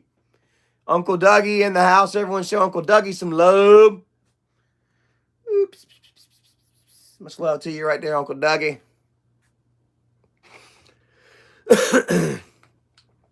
Well, I'm not going to be on here forever. We've been on here almost an hour and a half now. That's awesome. Thank you all for joining. And, yeah, me and Erica, we're going hiking tomorrow. Told Erica wherever she wants to go, as long as it's within an hour and a half area, range of here. I ain't trying to ride around all day. I would prefer just to sit back, kick back and chill and not do anything because we had to work today. So, tomorrow's really going to be our only day of relaxing. But, if Erica wants to go out and do something, then we're going to go out and do something, I love her and she deserves it. She works her ass off. Javi Sykes says, do the Dave voice. Let's make him do the Dave voice. Like, I don't really want to keep doing the Dave voice. Like, Dave's kind of, like, self-conscious about that voice, Me and Dave, we have made our amends, and we have moved on and shit, And Dave, like I say, he's kind of self-conscious about that voice, so try not to do it too much, man. I apologize for that. Me and Dave had our issues, but we came to terms and agreed like men, and yeah, I guess we're kind of friendly again, so yeah. I have no problems, what I'm saying, making amends, and like men, like gentlemen, and going about our lives, you know what I mean? And with people that, haven't negatively affected me in that much of a way, With the other ones, it's just ignore them, just leave them out of my life. They're going to constantly talk about, like, I don't know, like, as far as Isaac goes, he's constantly going to talk about me, but, like, well, we all know that's just green envy, like it's just the fact, like, I don't know, like Erica had somebody come up to her at work the other day and she was like, hey, is that Charlie from the Angry Grandpa show? And she's like, yeah, like Isaac will never have that. No one's ever going to go to Isaac and be like, hey, aren't you Isaac from the Angry Grandpa show? Like, no, like, he is nothing to Dad, other than Michael's paid crony. I would say paid muscle, but he ain't got no muscle. I'd like to see Isaac do some damn flexing for us. By the way, guys, I'm going to be getting me a curl bar here soon. I've been looking into it. I'm going to start lifting me some weights, try to get me some form going here. And hopefully I'll be looking kind of good by the time we go to the beach this summer. Going back to Hunting Island. Another vacation is in our future. And, yeah, I'm going to start lifting some damn weights, man. It's like $1 a pound. And I'm ready to start looking good, man. I've cut out all the energy drinks, and I've cut out sodas, guys. I haven't had an energy drink in 2 weeks. I haven't had a soda in 1 week. Like a week in like 2 days or something. That I haven't had even a soda pop, guys. And I got to tell you, I'm feeling so damn good, man. Like, I'm just kind of just feeling fitter. You know, it feels like that excess stuff is like starting to wear off. You know, it's starting to just like melt away. You know, and I think that, you know, with, you know, proper diet and exercise, that I'll be able to start shedding some weight, you know, tremendously, as long as I continue to stay off these sugary drinks, you know. So I have been on a tea trip right now. Nothing but tea, really. I know it's caffeine. I can control the sugar flow, though. You know, I normally put like a cup of sugar in per gallon, so it's not tremendously bad. You know, with a 20-ounce can of soda, it's like, or 20-ounce can, a 20-ounce bottle of soda is like, what, 2.5 cups of sugar or some shit like that? You know, so what did that guy say? It's keto-licious at Mary's place says, you made Isaac. He was no one until he went after you. Like, that was funny. Like, Isaac tried hitting me with that shit. I made you! You know, but like the fact is, like, yeah, like nobody knew who the fuck Isaac was until I came out, until I fucked up, until I got all tripped out on acid and liquored up on Jack Daniels and fucked up, you know. And that's whenever you seen Isaac showing up to he was harassing me, he was calling me up, only to recant that statement, you know, months later. Only to come back to it. See, guys, you have seen these fuckers lie so damn much, you know, that, like, you know, you just don't trust them anymore. You know, like, if they told you it was raining outside, you'd have to go look. Linda Brisbane says, 100 true, I remember that. See, so many of you guys remember. Mr. Bumble, thank you so much. Like, there was a time where they could be like, prove it, prove it, prove it, you know, and you guys would be like, well, come on, Charlie, prove it. You can't just sit there and talk. You can't sit here and call Isaac a piece of shit without having proof, you know. You know, and now you all are like, yeah, Isaac's a piece of shit. Yeah, I remember. Isaac and his wife have both come out with damn exposed videos on each other. Who remembers? The videos are still up. But who remembers when Isaac and Nicole would go on to say that they were just pranked? We pranked y'all. It was a prank. It was a storyline. Who remembers that shit? It was a storyline. Nicole doesn't really yell at her kids when she's aggravated with their homework. That was a storyline. Nikki doesn't really have scars on her back from getting tossed through a glass window. That was a storyline. Ace Man says, storyline my ass. They had charges against them. They still got charges going against them. They got 2 court dates next month. 1 court date for him not sending his kids to school. Not even through a Zoom. Like, yo, just fucking Zoom your damn school. That's what they were all doing anyway. And his wife's got a damn court date that same day. She has 2 court dates for running from the cops. Because Isaac keeps trolling her into hitting him, and then he calls the cops on her, so she's afraid of the police. So she runs from the cops. So they hit her with a fucking felony evasion charge. Can't make this shit up. The Smart Life says their life is a prank.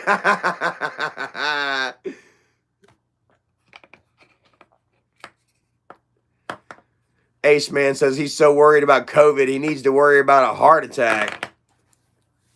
Bro, like, when is this fucker ever damn taking his health seriously? Look at him. Like I say, my biggest consolation prize is the fact that these fuckers are not going to outlive me. You know, by the time they hit 40, man, shit's just going to start falling down for them, bro. And I'm going to be right there. You need a wheelchair? Need you a wheelchair there, buddy? You know, and it is a little spiteful.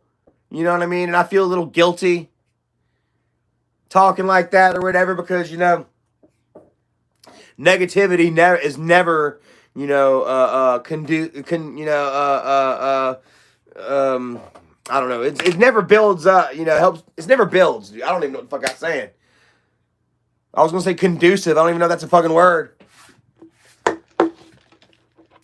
It's definitely not productive to your growth. You know?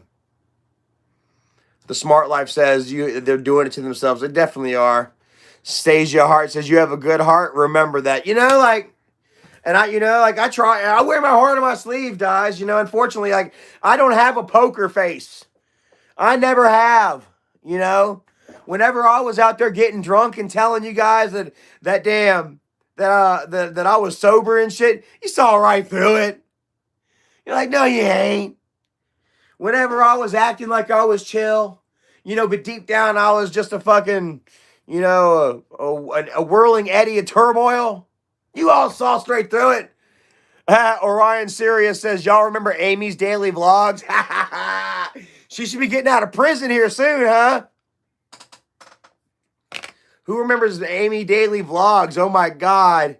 She finally got eligible for super chats and promptly went to prison for meth. I don't even think she got her second super chat check, and she was in prison for meth. Amy's daily vlog, you all remember that shit. I thought about her earlier, bro. Whenever I was being controlled by the motherfuckers, you know, like she was telling everybody that Wolfpack is welcome. I love Wolfpack. Y'all are welcome over here. And a lot of damn Wolfpack was giving her donations and super chats and shit. And so I was like, no. And I did a video pretty much condemning her and shit. And yeah, thought about that today. Like, I didn't have to do that video, you know, like that. You know, I didn't have to do it, but I did, you know, because YouTube was kind of controlling my life. Because I still kind of cared about, I don't know. It's not that I don't care anymore, but I was still trying really hard to win you all over. You know, I was still trying my best to. I wasn't trying my best though. I still wanted the best for myself, you know. But, you know, like, you know, I wasn't fully committed, and I kept slipping and shit, and you all were seeing that, so you all were not fully committed to me, you know, which made me, you know, want it even more, you know what I mean? I don't know, you know. It really took me clearing my mind of all that bullshit, you know, especially the alcohol, dude. Like I say, I was well on my way to wet brain. You know, if you don't know what that is, it's not nice, bro, and it's a real thing, you know. And I was well on my way there, and you know, I was just wasn't doing myself any favors. You know, you all just, like I said, you all just saw right through it, you know, and yeah, I mean, I don't know, like, now that I am sober and I am looking at things through, you know, clearer eyes, and, you know, with this unclouded thought process, you know, like, it's a whole different world, man. It really is. I'm seeing everything just so much differently, dude. It's like it's almost kind of like being reborn. I swear to goodness. And Michael, if one thing that he knows now, since JC has returned back home, you know, or even while he was here, is that Charlie quit drinking. Because that was another thing that JC said that Michael banged into him, asked him over and over again. He wanted JC to tell him that I was drinking. But JC just kept telling him, no, Charlie's not drinking. So Michael knows that I am not drinking. JC was here every single night. He'll tell you I'm on heroin and shit. You know, like, oh my God, I don't have to prove anything to any goddamn body anyway. Ooh, it's getting hot in here. But yeah, you know, like I said, that's what I get for allowing the enemy to get close to me once again. You know, but not anymore, man. I know I've said it numerous times, you know, but this has really been the kick in the balls to hopefully set me straight, you know, like, this was a big one, you know. And And yeah, you know, like how many times do you fucking do you fucking get shocked by that piece of cheese before you say fuck it, mosey on down through the maze?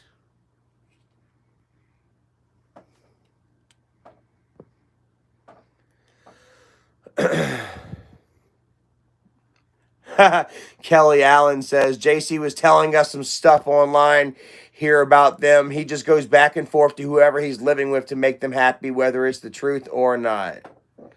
I mean, it seems like it. You know, JC was over here talking about, you tell Isaac to keep my name out his fucking mouth. You know? And now you look on Facebook and JC's like, I'm guest mom. I'm slob mom. You know? Johnny, I'm slob mom. You know? Well, I gotta say, your boys fit right in. I love you, but you fit right in. JC, man, he couldn't even fucking swipe his damn card. And I swear to God, guys, I love him. I love him with all my heart, but it's the damn God honest truth, bro. He didn't even know how to fucking swipe his damn debit card, man. These people, Michael and Jennifer had this boy so fucking damn sheltered, sitting in the dark playing video games. This is how Erica put it. Sitting in the fucking dark in the bedroom playing video games, being treated like a fucking baby. He didn't even know how to fucking swipe his debit card. He grabbed the card, the fucking magnetic strip was facing away. Upside down, completely the opposite way. And I'm like, flip it. He flips it back to the way it was. I'm like, no, flip it the other way. He flips it the whole different way. I almost got mad. Said he can't count his money. He says once he gets to 40, that's it. He needs help. He had to take a picture of his fucking money and he sent it to Kyler, his friend Kyler, for Kyler to tell him how much money he had.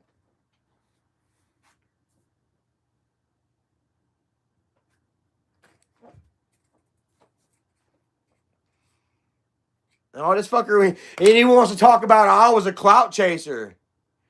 JC was wanting to talk about how Uncle Charlie got a dead clout chaser.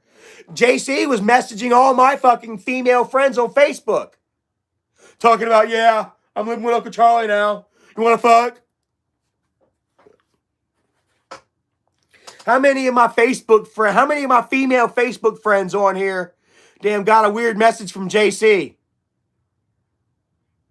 Yeah, I'm living with Uncle Charlie now. Want to meet? He ended up messing around with this one girl. I'm not going to even say her name, but I didn't even know that she was a fan. I knew she lived up here in North Carolina, but she's talking about she was worried about JC. Said that Michael bought JC a gun. Said I've got the damn messages to prove it. JC shows a picture of a fucking gun, saying that he's going to kill himself because this girl's friend won't go out with him. And this girl is like, why is JC being mean to my friend? We love you guys. We don't understand what's going on. We're fans of the family. JC met this chick by going through my fucking Facebook friends and chasing my fucking clout. Yeah, I'm living with Uncle Charlie now. You want to fuck? And then wants to say that Michael bought him a gun and that he's going to shoot himself.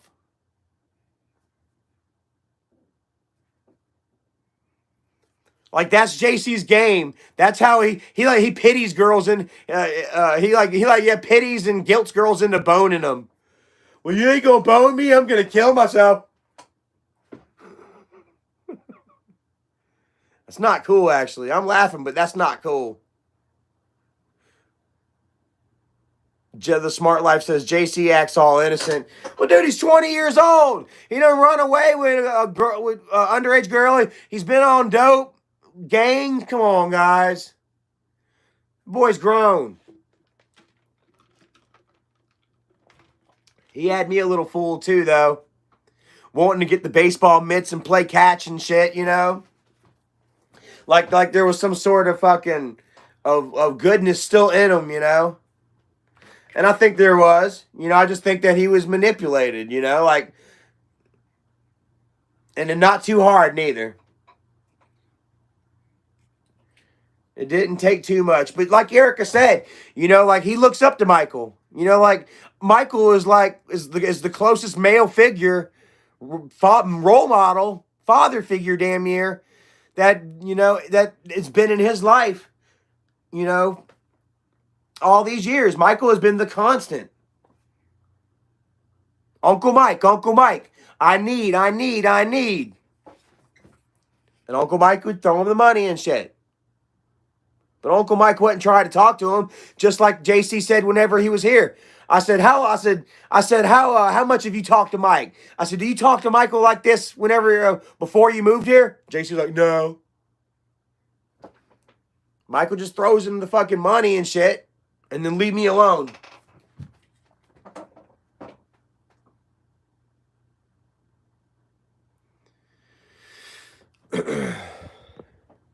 Edgar Garcia says Michael is abusing those boys.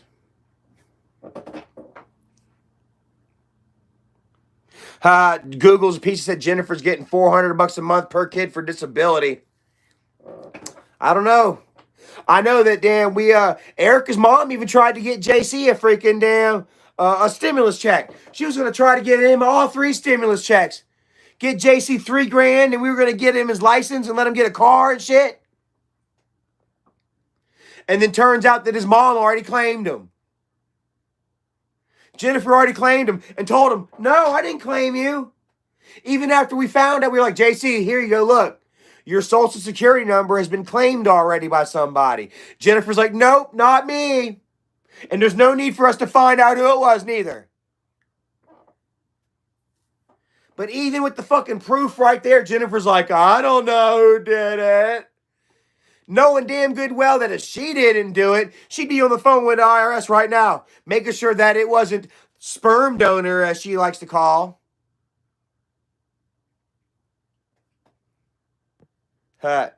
Somebody, I'm a J87 says maybe Mike. I doubt it was Mike, because Mike's not going to get nothing back. All that would be like a little write-off on Michael. Couple $1,000 tax write-off for Michael. Like, it's not beneficial for Michael to claim the boys. I think Jennifer claimed every single one of them. And now she's even getting a check, now that this new child tax credit has come through. She'll be getting a couple extra $100 every couple of months. Donna J says, that is so sad for a mother to steal from a child. Well, she did. Hey, but come on, man. She let her boyfriend choke Johnny out. And then had Kyler take the fall for it.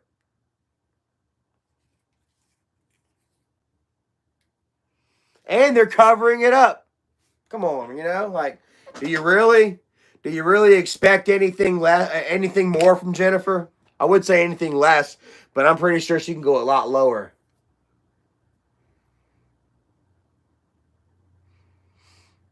Caitlin Kidd says, how can JC be on the tax credit when he was with you? Well, it was for last year. It was for last year. If you claimed him, for 2020, I believe it was. Which, let's face it, JC wasn't even in the house for half of 2020. He was living in Berkeley County or Dorchester County, because Jennifer sent him to jail claiming that he fucking hit her. JC says he didn't do it. JC says that his mom falsely accused him, just like JC says that his mom falsely accused Nana of chasing the grandkids around with a butcher knife. Y'all all heard that, right? Y'all remember hearing that?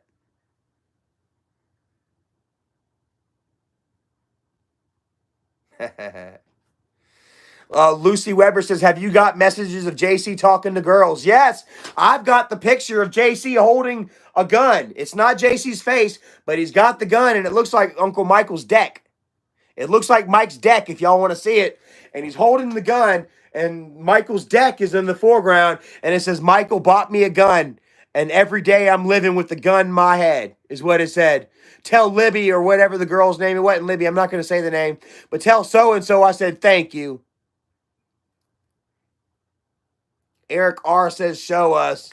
I wish I could show you. I'm on my phone right now.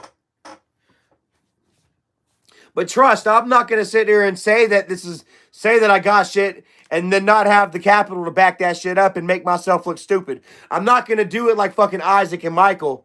There was a time where they can just sit there and throw all kinds of shit to the wall without no proof. Here you go, baby. Ooh, look at you in your panties. Use my phone. Yeah, I'm not going to sit there and make myself look stupid on the reg like they do. Switch account. Here we go. Yeah, I'll come with my receipts here, guys. Now, where the hell is it? I've got so many messages. Oh, you know what? What's the name?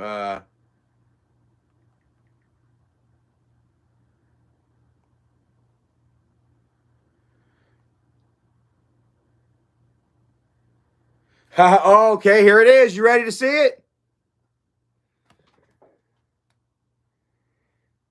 Says, got a gun to my head always. Tell me that don't look like Michael's deck, too.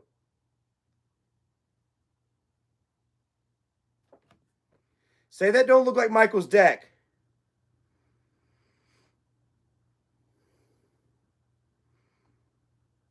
She's telling, dude, you scare me. He says, bye. Good night. I'm sorry. After he's sharing pictures of the gun and videos of him with the gun to his head. I don't have the video to play right here. But there's a fucking video of him with a gun to his fucking head saying his Uncle Mike gave it to him. Let's see.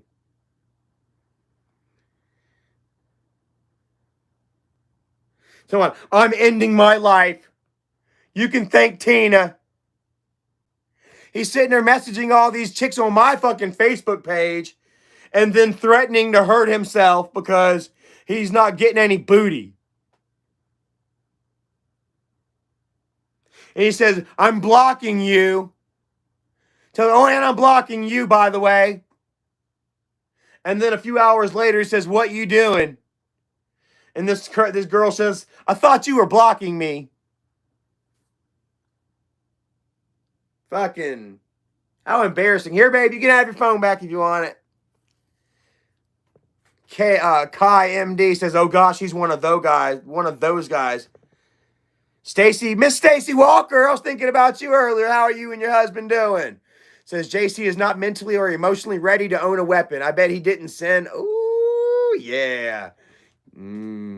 I love living alone. That's another good thing about having JC on out of here. Me and Erica, we could just walk around naked again. I swear to God, dude, my thing, when I get home from work, I like to drop trowel right at the front door. I swear to God, I'll come home, I'll shut the door, pants and shirt off.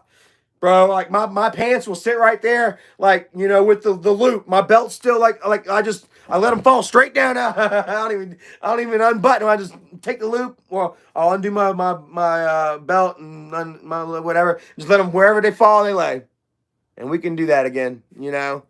But Miss Stacy Walker says,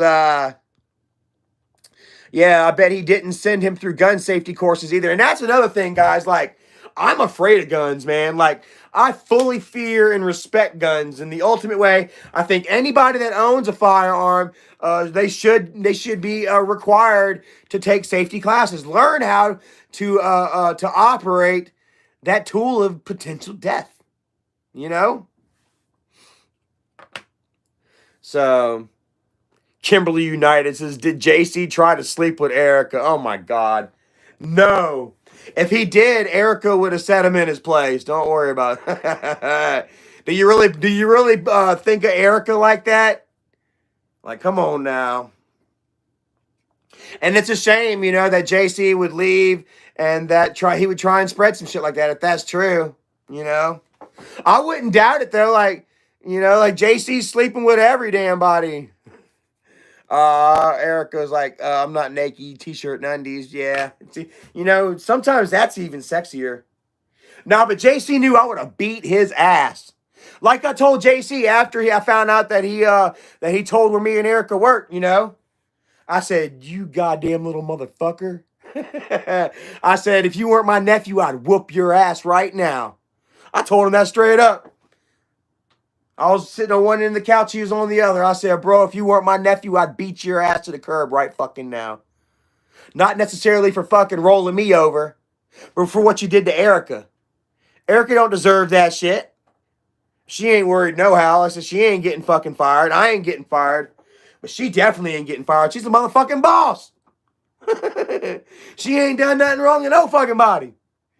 She works harder than anybody where we work in that plant. So we gonna be all right. But for JC to even try, you know what I'm saying, to damn, negatively affect anything that Erica's got going positive in her life, you know what I'm saying, I'll backhand the teeth out of his fucking head. And I told him that too, boy. I was like, wow. You get the fuck out. I said, I don't give a shit. You got to call Michael. Yeah, I said, you either fucking call Michael, fucking go to Job Corps. I don't give a fuck one. You're going to get the fuck out of here ASAP. And I kind of don't blame him for going ahead and leaving. Because I told him straight up, I said, I'm not going to let you fucking comfortable. I got on his ass the first time I heard about it. I was like that Monday afternoon, I got on his ass when I got home. And then I let it ride, I deliberated on it for a few days. And then after Fatty and them started running their mouth some more, by like that Thursday, I told JC that Monday, Job Corps or go. And then come that Thursday, they're fucking leaking it out on Twitter and shit like that. And it made me even more madder. JC hadn't said nothing about fucking Job Corps yet. So I got on his ass again and said, you got to get the fuck out. I'm not going to let you feel comfortable here. And if you weren't my nephew, I'd crush your face in, Haha, Google piece of shit said the snitch stole the switch. Yeah, JC stole my damn switch too. Erica was giving him the benefit of a doubt too. She was like, maybe he didn't take it. Maybe he didn't, maybe you just misplaced it, So then I come into the room back here and I look where I left my games. Because I had like 3 other games and all the games were gone. So he took my switch and it was a conscious effort for him to take the switch and the games. Mr. Bumble said he sold it. Probably. If I wanted, I could have got the serial number through Nintendo Online. I could have gone to the magistrate, filed a warrant, yada, yada, yada. But you know what? Man, I was like, fuck it. Just cut my losses. Nana didn't want that shit. JC doesn't fucking need that. Or maybe he does. I don't know. I know that JC's going to learn his own lesson here real soon. Google's a piece of shit said JC probably sold it for drugs. Probably. I don't know. Jennifer said he was on meth and shit. When I talked to the police officer, because I called the cops and asked what I could do, I mainly called to tried to scare JC a little bit, Plus, I was at the time thinking about pressing charges, like seriously, But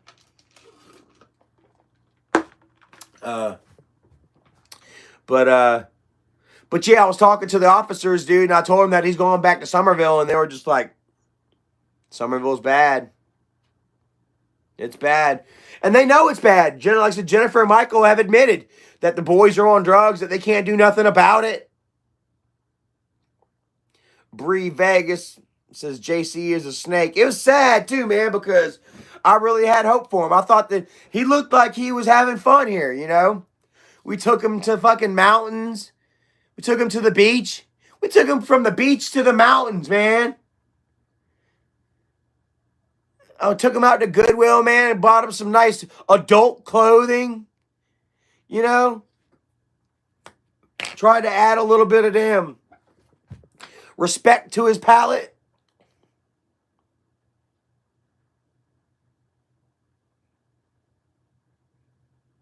Shit. Cupcake Studio said Nana looked so sad on Mike's videos. She was ashamed to be recorded. Said Mike was like forcing her, and she lost weight because she was being starved. He had to hurry to get a job at her age. Yeah, so Nana's working again. Much love to Nana. Sad. I was thinking about maybe starting some kind of GoFundMe, man. Try to get her a car or something.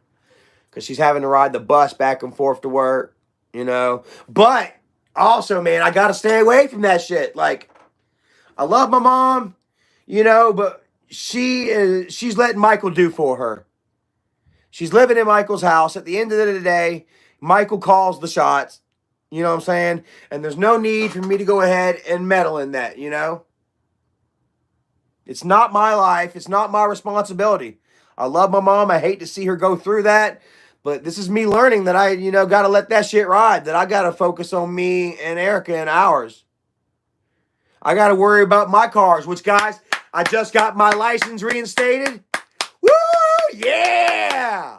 No more suspended license due to bullshit child support, which I shouldn't have. The fucking guy told me that I shouldn't have got my license suspended in the first place because I lost my job due to COVID, that they should have worked out something with me with the child support, but that they didn't. Said that he couldn't give me the damn, the refund back, you know, because they garnished my refund due to back child support, which I'm fine with that. But he could waive the $100 reinstatement fee. So he waived that. Come to find out, I got another reinstatement fee that I have to damn taken care of. But I got the money ordered today. I'm shipping it.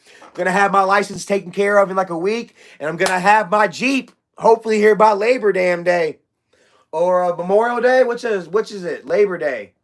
Memorial Day is in May.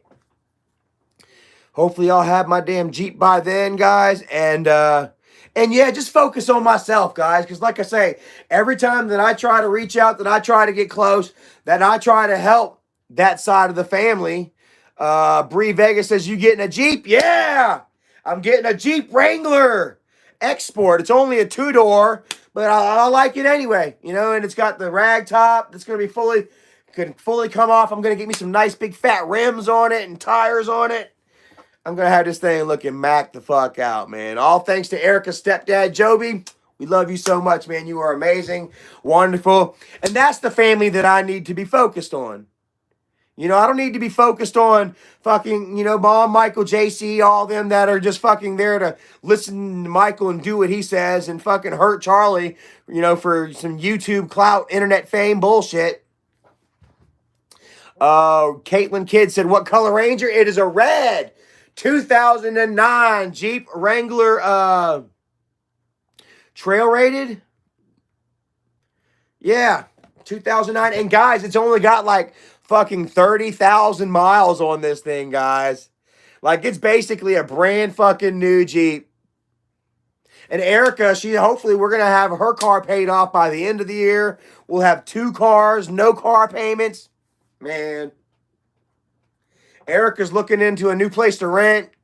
I like it here, you know, but, you know, I'd like, you know, part of me would like to have a little something nicer. We can afford nicer, you know, so looking at new places to rent and stuff. Guys, everything is just looking wonderful, you know, and the only time that my life has any kind of shit smeared on it, you know, or any kind of stink to it, you know, is whenever I get involved with the fucking family. You know? Sure, I'll always talk about them. We're fucking family. We got history. You guys like to hear about it. I like to talk about it. So fucking what? Deal with it, Michael. You're not the only one that fucking damn can tell their truths, you know? And that can fucking damn bring in a crowd with damn stories that they have to tell about your ass and about the family. Shit that I grew up, shit that I was there and seen. I was there whenever Michael and Dad and McJuggernuggets and Psycho Dad all sat at the table together and orchestrated the whole stupid fucking fake gun video and shit. Whenever McJuggernuggets looked at his dad and told him to shut up. Sitting at the table. All right, he didn't say shut up, but it was like this. So, like, they're sitting at the table and they're trying to think about how they're going to do this video. And Jesse's got, like, this black leather coat on. It's almost like he's sitting in a fucking high chair or something. Like, he's trying to look bigger than he really is, you know. And him and Michael are pretty much collabing over what they're going to do. And Angry Grandpa and Psycho Dad are both sitting in their chairs, you know, respectively, kind of, you know, just giving the silent ear, you know, while the creators work on their video, while the creators create, you know. And Psycho Dad went to add on about something, and dude, McJuggernuggets did just like this. He goes, oh, hold on, I keep forgetting what the camera is. Hold on.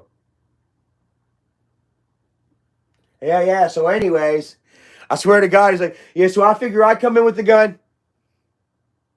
Yeah. So, anyways, I come in with the gun, and dude, like it was so pointed, dude. Like we all saw it, we were all like, ah. And then afterwards, Dad and Michael were like, yo, bro, did you see that? Did you see that? We know who wears the pants in that relationship. And I think that moment right there. Well, of course, no, Michael was already in charge. But I think that kind of even maybe reinforced Michael's belief and urge to be the man in the relationship with him and Dad. You know, it wouldn't be long after that Michael was do this, do that, do this, do that. And the Dad would be like, yes, Amasa. Yes, Amasa. I'll do it, boss. You know, I told y'all that story too. I got plenty of fucking stories. Shit that happened. I've been there before the internet was even around. You know, I apologize, you know, if people are upset with that fact. You know, but hey, this is my fucking life, and I have every right to speak on it any way that I choose. If I choose to reminisce on this story, I'm gonna do it. If it looks bad on Michael, so fucking be it. Michael has created, you know, an empire on that. You know, off of Mom and Dad's divorce. Yeah, Michael was right there with the camera the whole time and orchestrated every fucking thing. Was right there to watch Mom fall out the back door and fucking laugh at her. Was right there to talk about Charlie getting drunk at Pineapple Express. Y'all heard the Pineapple Express story about me getting fucked up, all kinds of, you know, embarrassing shit about me before y'all ever even met me. True or false? Way before Michael gave me the dog. The video that y'all would see Michael giving me Dixie, y'all would hear about Michael's brother Charlie getting drunk and damn trying to fight people, you know, at the movie theater. Michael talking about Mom burning down the house and burning him with tea on Shut the Fuck Up and Listen. Oh, y'all heard all about that shit. You know? Well, guess what? I've got a past and a history. And I got stories to tell too, and I'm going to tell them. And that's just the way it is. And I ain't going nowhere, guys. Like I said, we're already at 2,000 subscribers. This has been an amazing live stream. Over 310 people. We pretty much kept it at 300 plus, you know, the whole night. That is really awesome, guys. I love it, dude. It means so much to me, guys. You know, like... Wolfpack Army strong, guys. You mean so very much to me, man. Stasia Hart says, I got a past and stories. We've all got a past. We've all got stories. You know what I mean? These people choose to try and hold my past so very hardly to me because they've got nothing on me currently, bro. Like, I'm living such an awesome life, such a drama-free life, you know what I mean? Aside from getting into it with these assholes. You know, but that they have nothing against me currently, you know, that all they have to try and talk about is, you know, what I've done in my past, you know. And like I say, dude, like I said, we all have our past, you know, we all can redeem ourselves from those past, you know, and you are not defined, your future isn't defined, you know, by a bunch of trolls and haters who hold, you know, and try to hold your past over your head just so they have something to lord over you and feel like they're superior, you know, which is what Isaac and Michael, both of them, their main thing is that superiority complex. It's this thing, man, they just think that they're fucking bosses, you know, like, and it really comes from the fact that they weren't shit back in school. I can't talk for Isaac, but I know he doesn't have any fucking friends. From his hometown, you know, from grade school and shit. The only fucking friend that he had was fucking Justin. And even that guy's gone now. You know, same thing with Michael. You know, he never really brought any friends up, you know, in coming through school because, you know, they're fucking their self-esteem was so low. You know what I mean? Like they just didn't believe in themselves. They didn't love themselves, and they still don't really. Zigzag Freire says, "Yep, the bullied now bullying. Isn't that the way it always goes? Isn't that the way it always goes? Almost like police officers or something."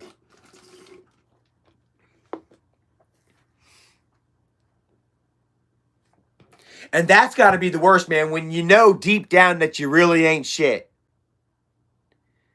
You know, when you know deep down in your core that you ain't shit. It's really got to, eat at you, man. It's really got to be a blow to the old ego.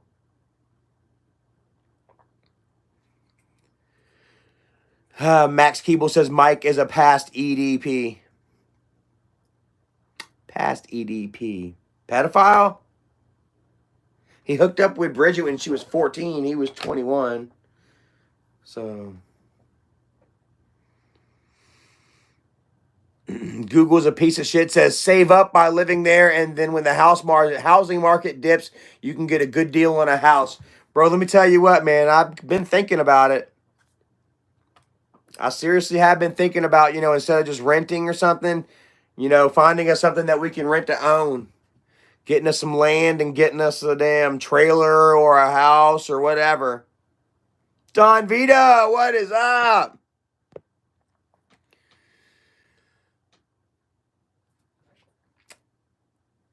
It's getting hot in here.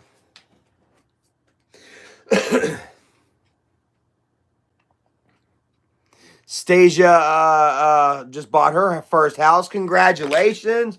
That is so wonderful. I'm proud of you. I'm proud of you. That's wonderful. I am a late bloomer, starting late in life, but I really think, with this job I have, pays really well, and there's so many opportunities for advancement. I've just gone up. I've done advanced a couple of times, not necessarily financially yet, but I've been positioning myself to get to that next step where I can start making that advanced pay, and I can only see it happening in my future sooner rather than later,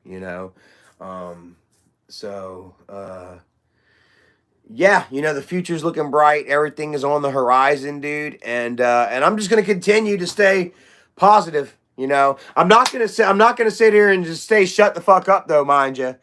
Just because Michael and them know where I work, they think that they can fucking put some kind of fear into me into shutting me up.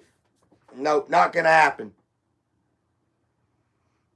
Not gonna happen. I promise you that, guys. Let me tell you what.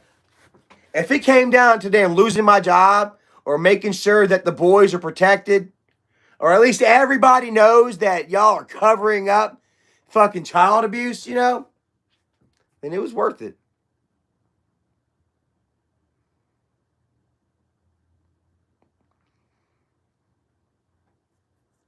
But it ain't gonna happen. Dude says, you're intoxicated. You'll lose that job because of 5. I'm waiting. These fuckers have known for like 3 weeks now. These fuckers have known for like 3 weeks. Guess what? I ain't heard a peep. I ain't heard one fucking word yet. Meanwhile, I'm still waiting to hear from the cops about me supposedly giving the boys drugs and alcohol. I'm still waiting to hear from the cops about supposedly SAing my sisters. All these accusations and no fucking proof whatsoever. They like to say, Charlie admitted it. Charlie admitted it. Go watch the Keemstar video, bitch. I told him my fucking truth there. They try to use that doctored up fucking post on Facebook or comment on Facebook, but they just show just my comment. They don't show the whole fucking message and shit. Me denying every goddamn thing. And they don't have any fucking proof whatsoever, so they just try to say, Charlie admitted it. Meanwhile, the biggest fucking proof right there of the night, guys, of the whole situation was unveiled tonight when I told you that we were all fucking Every single one of us children were examined both mentally and physically by a licensed therapist after Jennifer saw a red man in the closet. And they found nothing wrong with any of us. Hillary Clark in the house. Much love to you. Been a while since you joined us.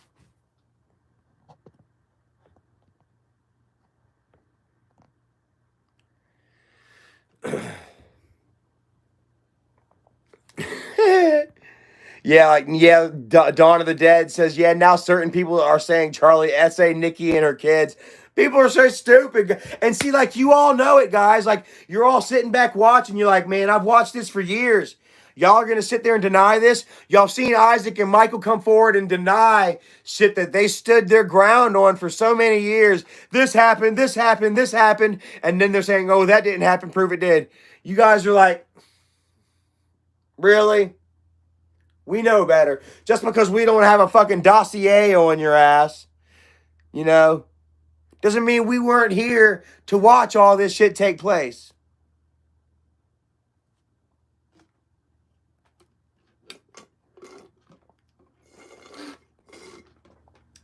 So like I say, man, I'm not worried about these losers whatsoever, man. Not scared of them. And I would think that this proves it right here tonight, man. Coming out here and still speaking my truth, telling you all exactly what's what. After the fact that JC neglected my trust and told Michael where I work. Like I said, it doesn't care. It doesn't matter. Like I said, I already talked with HR and shit. It's whatever happens at work. You know what I mean? I've got to do something at work, on the job, physically screw up, disobedience, screwing up, not showing up for work. But guys, man, they fucking love me and Erica. I've missed one day. Erica ain't missed a day since she started. Erica's going for that damn perfect attendance, and I think that I might get it too, as long as it's from January 1st to December 31st. Then I'll get it too. Like I said, I don't drink anymore. I'm off the drugs. I go to bed at a good time every night. I wake up in the morning, make our sandwiches, our lunch and stuff, and we go to work and we work. We don't sit around and talk and bullshit. We get it done, you know? And some stupid little fucking internet squabble. Like Isaac might have some kind of personal beef with me. You know, that he's nurtured for years now. But that itself does not translate into the professional workplace.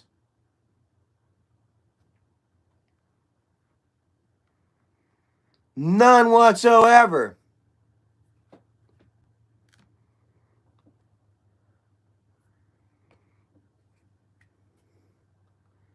People talking about I'm high, whatever. Hey, let me check this out. It doesn't matter anyway. People that have failed drug tests there, guess what? There's a rehab program. Green Heck doesn't just fire their fucking people. No, they work with them. They help them out. They want them to do well. So guess what? Even if for chance that somebody did fail a damn drug test, you just got to go through rehab. You'll do a little bit of rehab, some drug test and shit, and then come out the other side a better person than you did going in. You know, my company actually supports their people. They won't just fire you straight the fuck up. So go ahead. Stage of the Heart says, that's awesome, Smiley. Maria Maud says, that's right. So how do you feel about that shit? How do you feel about that news? That little bit of information. Don't feel like I gotta tell you. But yeah. I'm telling you, I'm safe, bro. Eric is safe. We are A-okay. As long as we go to work, we do what we're supposed to do. We're nice and cordial to everybody. And the main thing is showing up. Show up. Go to work. Be on time. And work. Everything else falls into place. It's like the easiest fucking jigsaw puzzle in the world.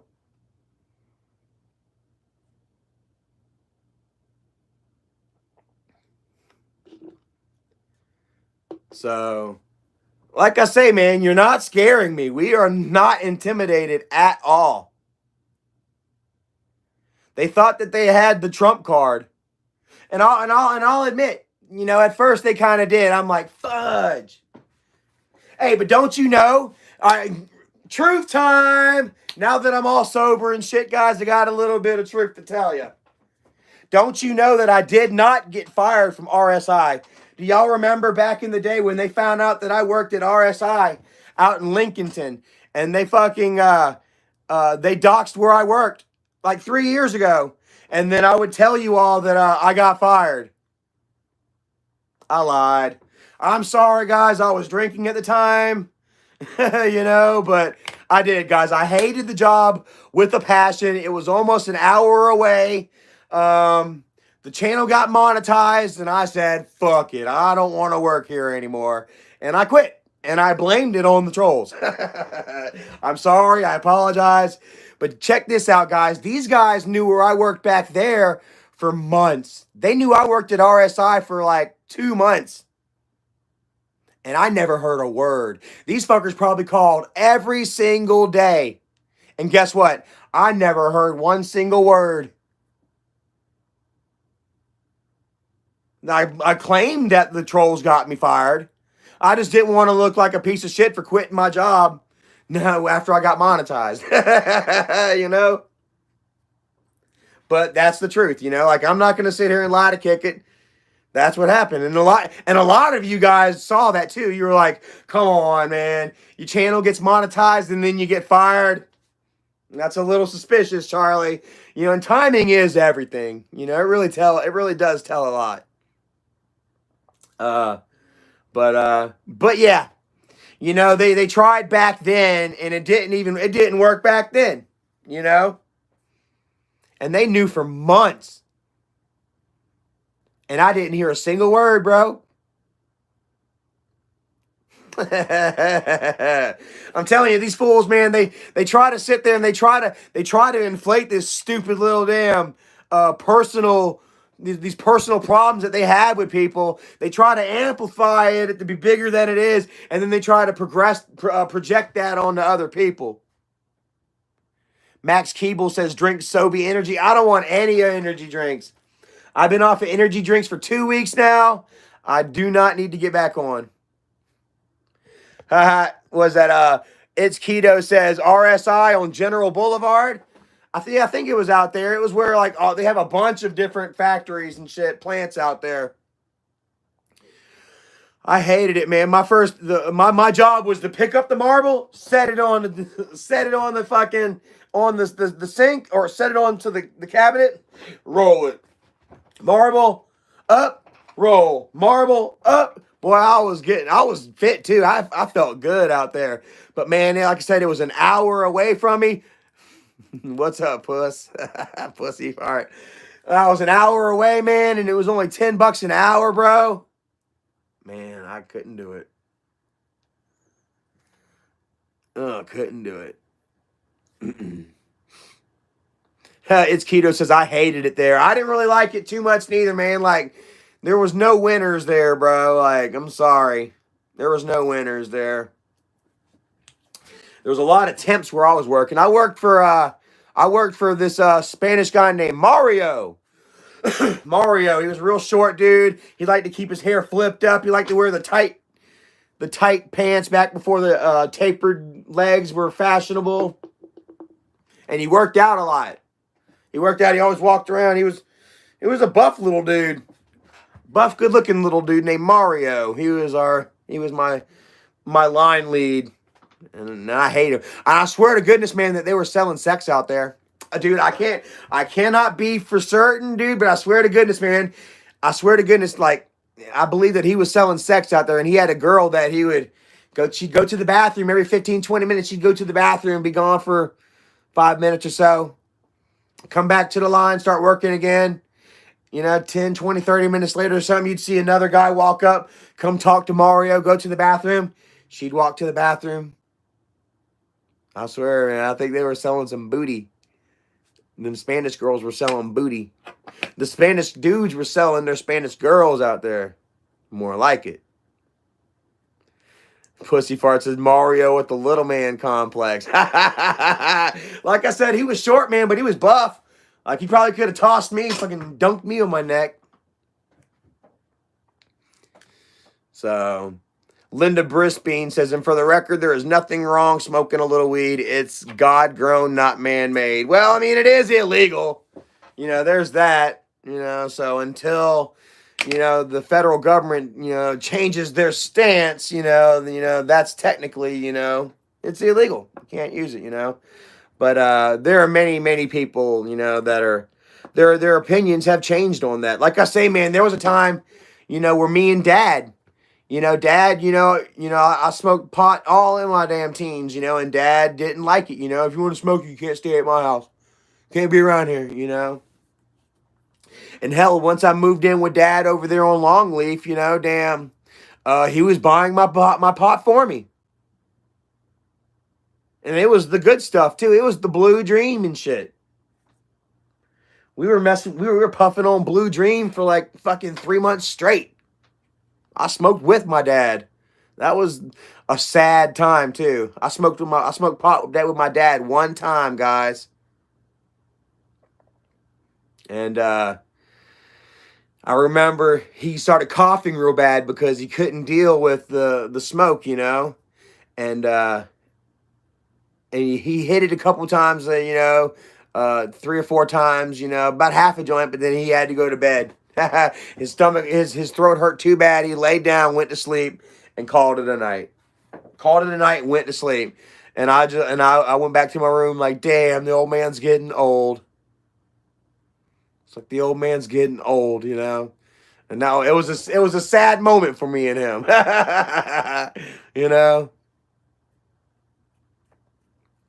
Max Keeble says, didn't I see you at Woodstock 99? Not me. Woodstock 99, I was damn fucking, I guess I was 16. But, yeah, I didn't make it up there. Yeah. But anyway, guys, man, I think I'm going to go ahead and hop off of here, man. It's almost 10:30. I've been on here a lot longer than I expected I would be, but I feel comfortable, with all the topics that we have discussed, and sometimes I just got to, it's got a riff, But I want to thank you all for watching, man. All 300 of you. Got 200 likes, man. 299 watching. I'll take it. Almost all of you liked this live stream tonight. If you forgot to hit that like, go ahead and hit it now, man. Try to even that on up. And yeah. Like I say, man, thank you all so very much for, following, and then believing in me and having that faith in me, and it took me a long time. It took me a long time to get my shit together, guys. But here we are. Yeah, Keto-licious says it's a small world. It sure is, bro. We'll have to hit up sometime, man. Out there in Lincolnton, they got an elementary school with a fucking mass burial site right there on the side of the school. It's quite creepy. But yeah, man, I want to thank you all, guys, man, for being here and coming back, and listening to Reason, There's so many others out there that are still just, controlled by Michael and Kimberly and Jennifer and Isaac and them, just to be a part of something, you know what I mean?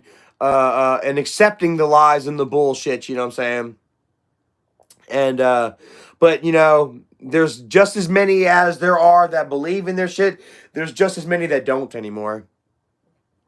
And I want to thank you all, you know what I'm saying? Like, I've been sitting here fighting tooth and nail and screaming the truth for as long as, as we've been fighting, but it was really hard. It was really hard to see through all the bullshit, that drunken demeanor, when I try to put on that tough guy face, and I'm trying to hurt feelings and trying to be King Dick. You know what I'm saying? It just, it wasn't me. And I wasn't getting my message across right, and you all were just like, screw you, and I understand that, and I'm glad that things are changing. So, yeah. Anyways, I'm gonna go ahead and jump off of here for tonight. Woo! Everything was good, man. I thank you all for watching, man. It feels like it was a successful live stream. 251 watching, 235 likes. I like that. It's Keto Licious says, you got to marry that woman, Charlie. I know. She's a good one. I got to lock that down before somebody else does, man. Got to change my last name to Roland Stat. So... yeah, she's a really good woman, and I have been thinking about marriage. Good night, Liberty and Hercules. Everybody go subscribe to Liberty and Hercules. Miss Baker just popped in for a minute as I'm leaving. Oh, wait, hold on. Unhide you. Oh, my God, I hid you for a minute, Liberty and Hercules. I meant to add you as a moderator. I'm so sorry about that. There you go. Cool. Miss Baker in the house. We love you so much. Was talking about your daughter, how much I love her and stuff, and that I want to marry her. And I've been thinking about marriage more here lately. And said, I think I want to change my last name to Roland. I'm going to be Charlie Roland. I don't want to bring Erica and this fucked up Green family. I'm going to change my last name to Roland. How about that? Charlie Roland. I like that. Does that have a nice ring to it? Charlie Roland. Don Vito likes that one. Miss Stacy Walker says, life is too short. Time to pop that question. I know, right? Just how do I do it? And also, kids still aren't out of the question for her neither. She's still on that whole kid fence. I might want a kid.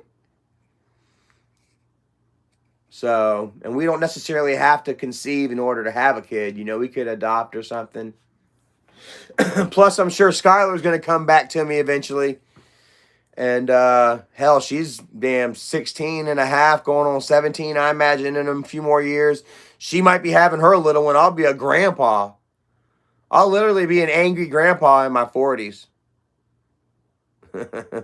Courtney Beth says, can we come to the wedding? Hell yeah, you're all invited to the wedding, man. If y'all want to show up, we'll have ourselves a fucking big Wolfpack wedding. Maybe we'll live stream it or something. Live stream our wedding. How about that? Yeah. So, I have been thinking about it a lot, though. Erica would like to have a nice wedding, too. It'd probably be in Florida. Y'all got to come down to the Big O. The Big O. The Okeechobee right there on Clewiston, Florida. Christopher says, bring some cake. Don Vito's going to bring the energy drinks. Hey, you can keep them energy drinks, man. I can't have none of that. You can do like Bill Ponderosa, and you can spike the milk with bath salts. If y'all don't watch Always Sunny, I don't know what's wrong with y'all, man. Go watch Always Sunny in Philadelphia, dude. That's like my show. Robert Barclay says, come Scotland, Fife. Erica would love to go to Scotland. She has everything Scotland right now. And she told me, it was so interesting, said Backwood Pangea said that North Carolina and Scotland kind of shared land and shit. And, Pangea, the tectonic plate split, and the oceans divided us, but the land is still so very similar because technically they once shared ridges and roots, And they say that's why the Scottish they felt so comfortable whenever they came to North Carolina. Miss Baker says, you have got to be feeling better without those energy drinks. I feel so much better.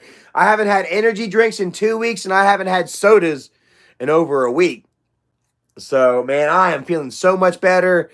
Like, I physically feel lighter. Like, I'm not sweating. I'm not breathing like a pig. You know, like I was sitting there. I'm working and shit like that, and I get up. I go to walk to break or something. I kind of feel my shoulders kind of lifted up a little bit. I feel like I'm doing the big boy status or something, even though I'm not exactly built. I can kind of feel it in there, you know. So yeah, feeling real good, and it makes me want to continue. It almost makes me want to. It makes me want to look at my life and say, what else do I need to cut out next? I swear to God, like, all right, I feel like, man, I got rid of the energy drinks, and I got rid of the sodas, and I got rid of the fucking beer. You know what I mean? I feel like I can get rid of anything in my life now. I feel like I can do anything. I can quit the candy. I can give up the ice cream. Maria Mott is in Clearwater. Well, guys, I guarantee you, if we get married, it's gonna be in Florida. It's gonna be in southern Florida. It's gonna be right there on the Big O with Erica and her family. Because, like I say, me and my family, we don't get along. You know, we just don't have that unity. We don't have that gel, that respect and love and understanding that keeps family together. You know, we don't have that like Erica's family does, dude. You know, you want to talk about a tight-knit, loving, understanding, supportive family. Erica's family is that and more, you know. And Liberty and Hercules, where are y'all at? Says we got to link up soon. Hopefully y'all aren't too far away. But yeah, you know, like every Thanksgiving, every Christmas, you know, Erica's spending with her family, you know. Got to get that Jeep here soon, Miss Baker. I'm sending my money order off tomorrow. So my license should be reinstated by the end of next week. Got to get that Jeep soon. So hopefully we'll be seeing y'all again here soon. And yeah, like Erica, she tries to see her family 2-3 times a year. You know what I mean? And talks with her mom when she can and shit. And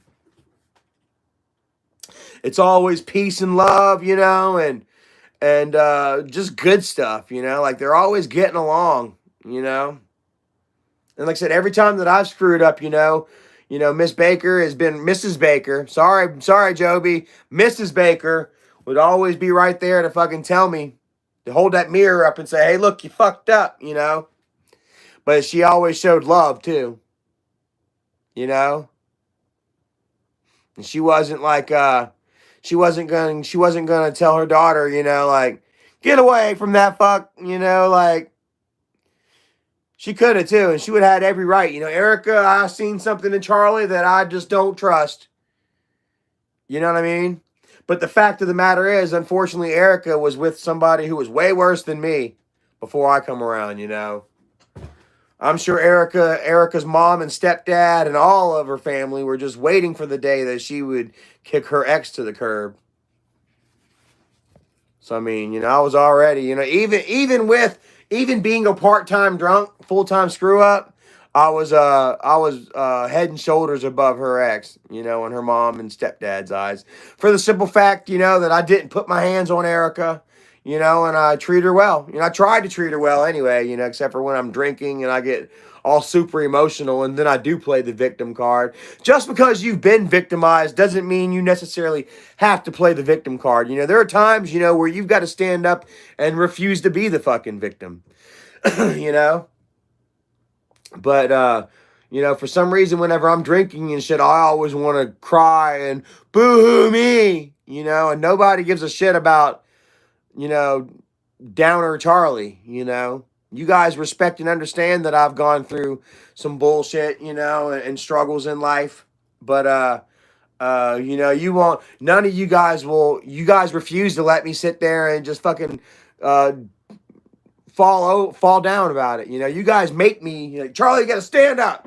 Move on, damn it. You know, like, I love you guys for it, you know, like, you guys hold me together too, man. Wolfpack Army means a lot to me. So anyways, I'm getting off of here, guys. It's fucking 153 minutes long. Fredericksburg, Virginia. All right. Maybe we could try and figure something out. That's not too far away, I don't think. Woo! Guys, it's been so awesome, man. I've enjoyed hanging out with you all.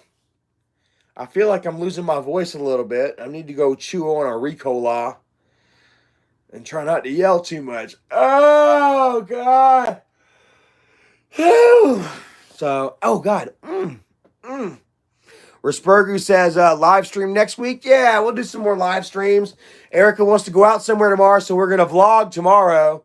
I'll have a vlog ready for you guys here in a couple of days, so y'all enjoy that. Look forward to that. And, yeah, be good to yourselves. Be good to each other. And take care until next time. I'm going to get off of here, and I'll holler at all y'all next time. Have a great night. Miss Rebecca Spratling, Maria Maud, Joseph Mace, Edgar Garcia, Kevin Zerfus, Jason Red. Sorry, bro. I've been on here far too long, man. You have to watch the replay, man. Have a great night, Keto-licious, Lightning McQueen, Linda Brispine, Mr. Humble, Reese Stewart, Dawn of the Dead, Ashbrook, Mrs. Baker. We're going to have some vlogs. We're doing a vlog tomorrow. Not sure where Erica has chose yet. I told her wherever she wanted to go, we'll go. So look forward to that. Love you all, and we'll holler at y'all next time, man. Peace. Whew, it's hot.